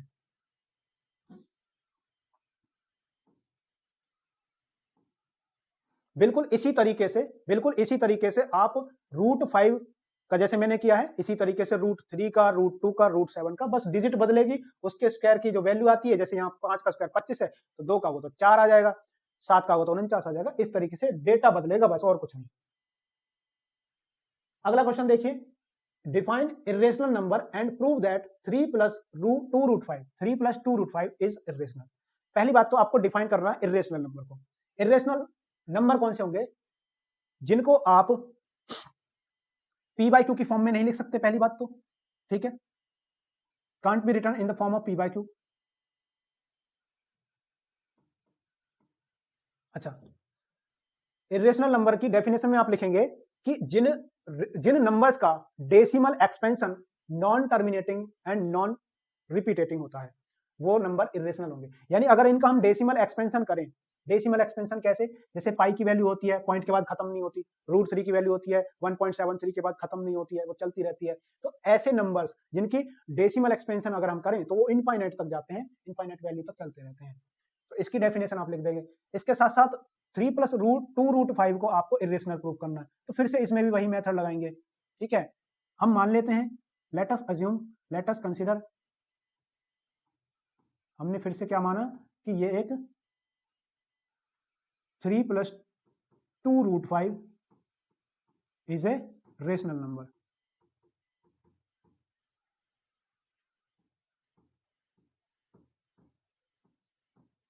तो हमने इसको रेशनल नंबर मान लिया। अच्छा, अगर ये रेशनल नंबर हमने मान लिया है तो 3 + 2√5 क्या हो जाएगा बच्चे, ये हो जाएगा p by q की फॉर्म में लिख सकते हैं हम इसको, वेयर यहां पर होगा क्या, वेयर p and q इस तरीके से एंड लिख सकते हैं अगर आपको आता हो लिखना, तो p and q are coprimes, तो यहां पर क्या है, ये कोप्राइम्स है, ठीक है। और q यहां पर बिल्कुल भी 0 नहीं होना चाहिए, q क्या नहीं होनी चाहिए, कभी भी 0 नहीं होना चाहिए। अच्छा, अगर मैं 3 को उधर लेकर जाता हूं तो कुछ रूल हैं आपको याद करने चाहिए, आपको दिमाग में रखने चाहिए, क्या कि अगर मैं रेशनल नंबर में रेशनल नंबर जोड़ूं तो रिजल्ट क्या आता है, रेशनल। स्टार्टिंग में ही बताया था चैप्टर की शुरुआत में, अगर मैं रेशनल नंबर में रेशनल नंबर जोड़ूं तो रिजल्ट क्या आता है, रेशनल। और अगर रेशनल में इर्रेशनल जोड़ूं तो रिजल्ट आता है इर्रेशनल। तो अगर मैं 3 को इधर ले जाता हूं तो 2√5 इक्वल p by q -3, समझ पा रहे हैं। अच्छा, यहां ये क्या है, √5 है, √5 इक्वल क्या हो जाएगा, p by q -3, ब्रैकेट में डाल देंगे इसको। अच्छा, 2 क्या करेगा, डिवाइड करेगा, तो क्या मैं 1/2 से मल्टीप्लाई लिख दूं, ठीक है जी। अच्छा, इसको मैंने क्या माना था, p by q को क्या माना था, इसको माना था हमने रेशनल नंबर। अब रेशनल में से रेशनल माइनस करूं तो रिजल्ट क्या आएगा, रेशनल नंबर। ये जो वैल्यू है ये ओवरऑल क्या आई है, रेशनल नंबर। अच्छा, और अगर मैं इसको देखूं तो ये भी क्या है, रेशनल नंबर, ये भी क्या है, रेशनल। अच्छा, रेशनल और रेशनल की मल्टीप्लाई करूं तो क्या आता है, ऑलवेज रेशनल नंबर। क्या आएगा भाई, रेशनल नंबर। लेकिन ये क्या है, ये तो √5 है, और √5 क्या है, इरेशनल। √5 क्या बच्चे, इरेशनल। तो इसका मतलब क्या है कि हम तो इसको रेशनल मान रहे थे, लेकिन ये रेशनल वाली वैल्यू किसके बराबर आ गई, इरेशनल के। ये जो रेशनल वैल्यू है ये किसके इक्वल आ गई, इरेशनल वैल्यू के। इसका मतलब जो हम मानकर चल रहे थे वो चीजें कंट्रोडिक्ट कर गई, है ना। As √5 is an irrational number,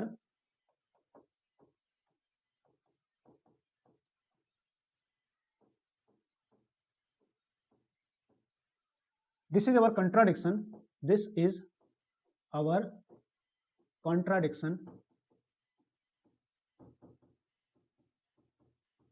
contradiction that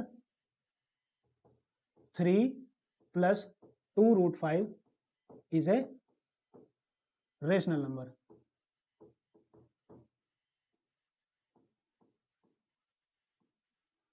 तो अब हम क्या कह देंगे, hence 3 plus 2√5 is an irrational number।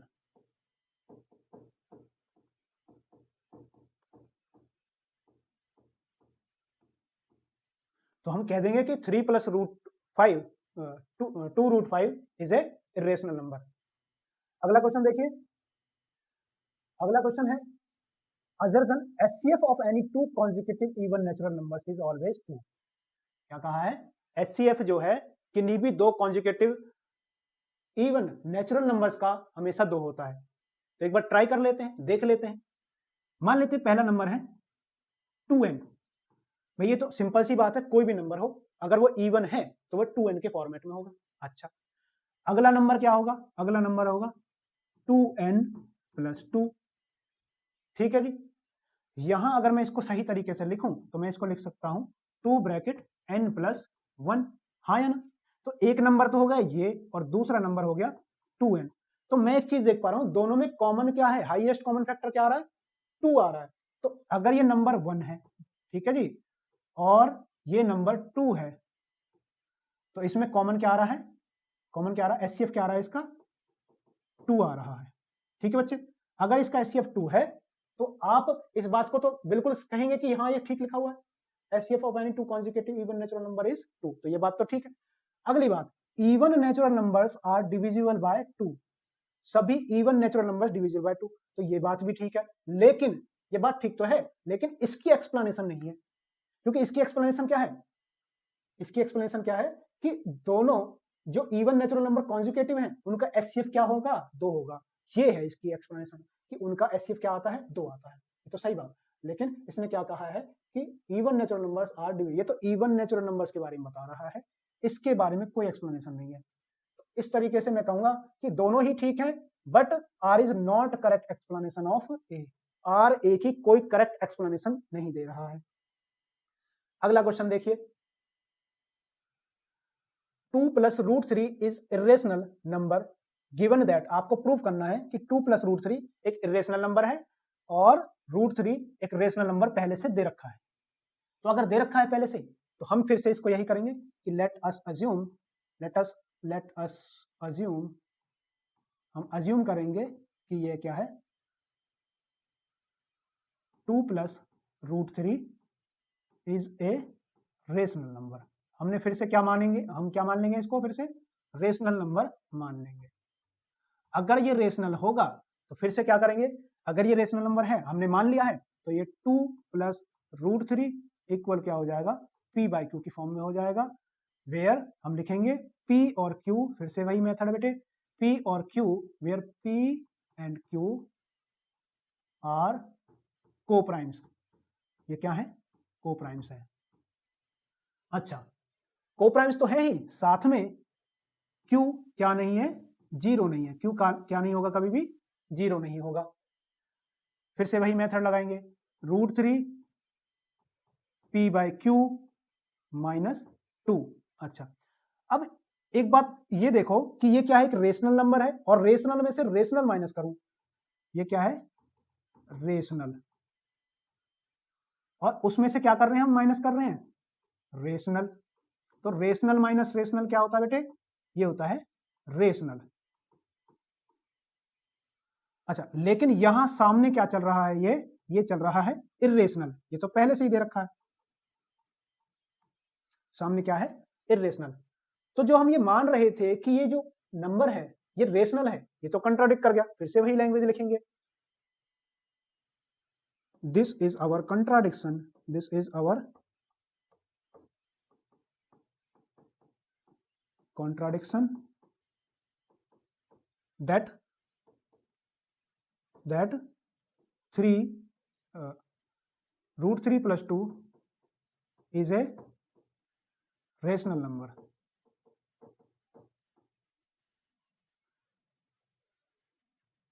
Hence 2 plus root 3 is an irrational number. और वैसे भी देखो ये बात सच है कि अगर आप एक रेशनल नंबर में इरेशनल नंबर ऐड करते हैं तो रिजल्ट ऑलवेज इरेशनल ही होता है, क्योंकि एक रेशनल नंबर की क्या है, एक फिक्स वैल्यू है, इरेशनल नंबर की वैल्यू फिक्स ही नहीं है। तो एक फिक्स वैल्यू में आप एक अनफिक्स्ड यानी जो फिक्स नहीं है उसको ऐड करोगे तो रिजल्ट कैसा आएगा, नॉन फिक्स्ड वैल्यू आएगी, नॉन फिक्स्ड, तो इरेशनल नंबर ही रिजल्ट आएगा।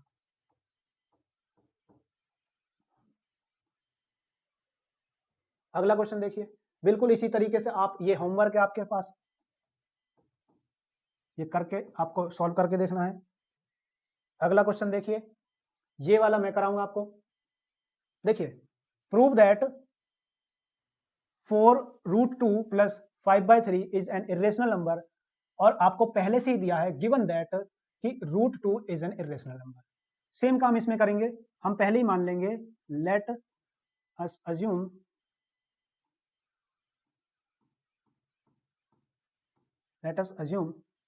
that 4 root 2 plus 5/3 is a rational number. हमने इसको क्या मान लिया, रेशनल नंबर मान लिया। अच्छा, जब ये हमने इसको रेशनल नंबर मान लिया तो इसको हम क्या लिख सकते हैं, पी बाई क्यू की फॉर्म में लिख सकते हैं। तो 4 root 2 plus 5/3 equal P by Q.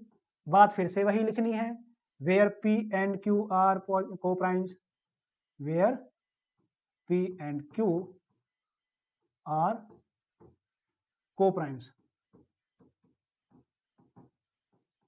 ठीक है बच्चे, जहां पर पी और क्यू क्या है, को प्राइम्स है। अच्छा, अब मैं इसको माइनस में ले जाऊंगा उधर, तो ये रह गया मेरे पास 4 root 2 equal P by Q minus 5/3। अच्छा, ये चीज आप देख पा रहे हो, ये क्या है, rational number minus rational number, result क्या आएगा, रेशनल नंबर। तो मैं ये लिख दूं root 2 equal P by Q minus 5/3, और इसको डिवाइड किससे करेंगे, 4 से, यानी मैं ऐसे लिख दूं 1/4। तो ये क्या है, एक रेशनल नंबर है, और ये क्या है, एक रेशनल नंबर है। एंड रेशनल की रेशनल से मल्टीप्लाई करें तो ऑलवेज क्या आता है, रेशनल नंबर। लेकिन ये सामने क्या दे रखा है जी, सामने दे रखा है एक इरेशनल नंबर। फिर से आपको वही बातें लिख देनी है, this is our contradiction, we assume that कि 4 root 2 plus 5/3 is rational number, it is तो irrational number.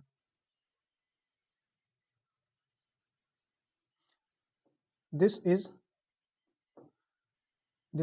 Our false assumption, ऐसे भी आप लिख सकते हैं, this is our false assumptions,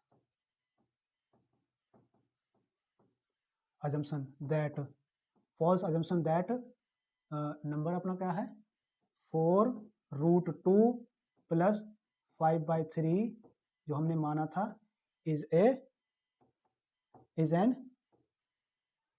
rational number.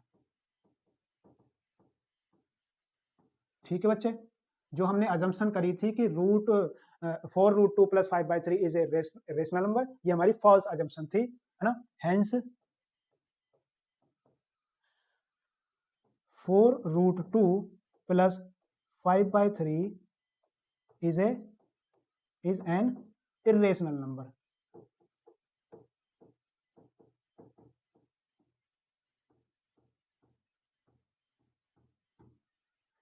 अच्छा, अगला क्वेश्चन देखिए बच्चे, अगला क्वेश्चन क्या है? क्वेश्चन है prove that √2 + √3² is an irrational number. बहुत बेहतरीन क्वेश्चन है, और देखना थोड़ा सा घुमाया है उन्हीं जैसे अभी तक हमने क्वेश्चन किए बिल्कुल वैसा ही है, बस इसने थोड़ा सा आपको घुमाने की कोशिश करी है। देखो, अगर इसको मैं आगे सॉल्व करूं, ठीक है, अगर मैं इसको सॉल्व करूं तो मैं लिखूंगा √2 + √3 का स्क्वायर। ठीक है बच्चे, अच्छा, अब इसमें क्या लगा, a + b का होल स्क्वायर। तो अगर a + b का होल स्क्वायर लगाऊंगा मैं, देखिए यहां पर मैं लिख देता हूं a + b का whole square, a² + b² and plus 2ab, ये है। ठीक है, अच्छा, तो यहां से क्या हो गया, √2 का स्क्वायर प्लस √3 का square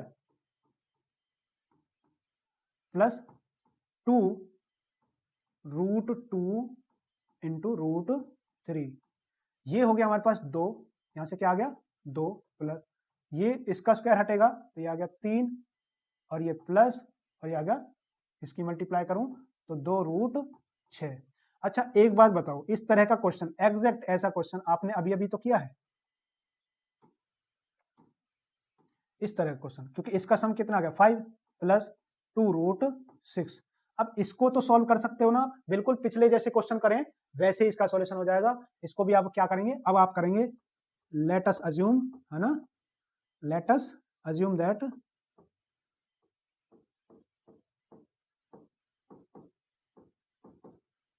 five plus 2√6 is a rational number. ये आप अज्यूम करेंगे, और जैसे ही अज्यूम करेंगे तो आप लिखेंगे कि 5 + 2√6 इक्वल p/q। फिर से वही, where p and q are को-प्राइम्स।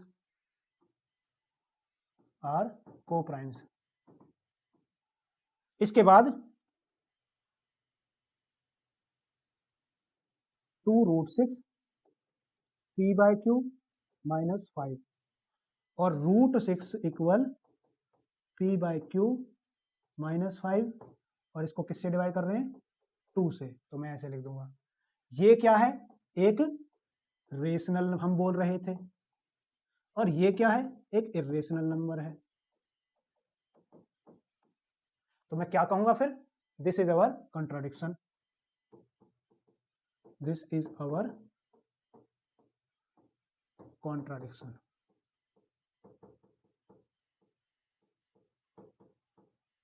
that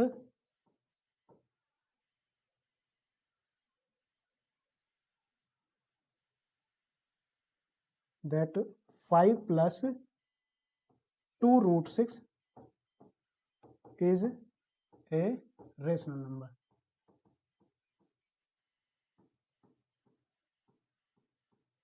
Hence, अब हम लिखेंगे hence ये जो है √2 + √3² is an irrational number।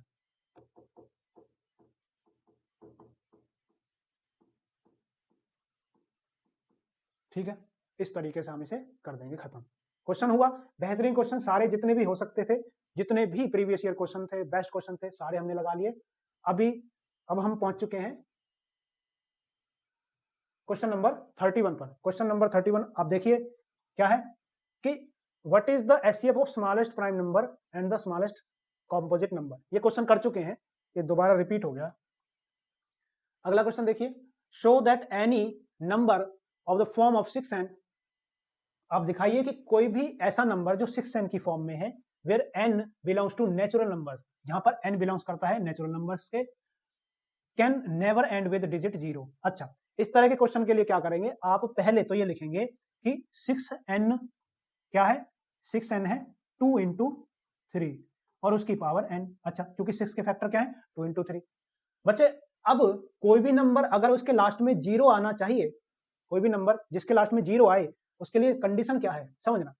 जैसे अगर मैं ये कहता हूं कि मैंने लिखा लेट से 50 लिखा, मैंने लिखा 50, तो इस 50 का मतलब क्या है, 50 का मतलब है 5 गुना 10, हाँ या ना, ठीक है।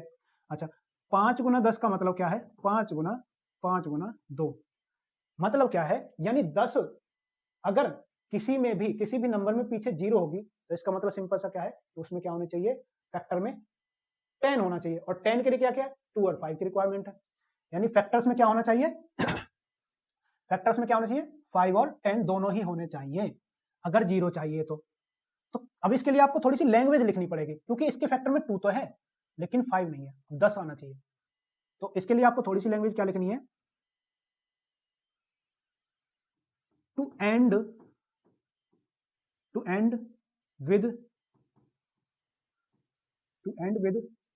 digit 0 for any number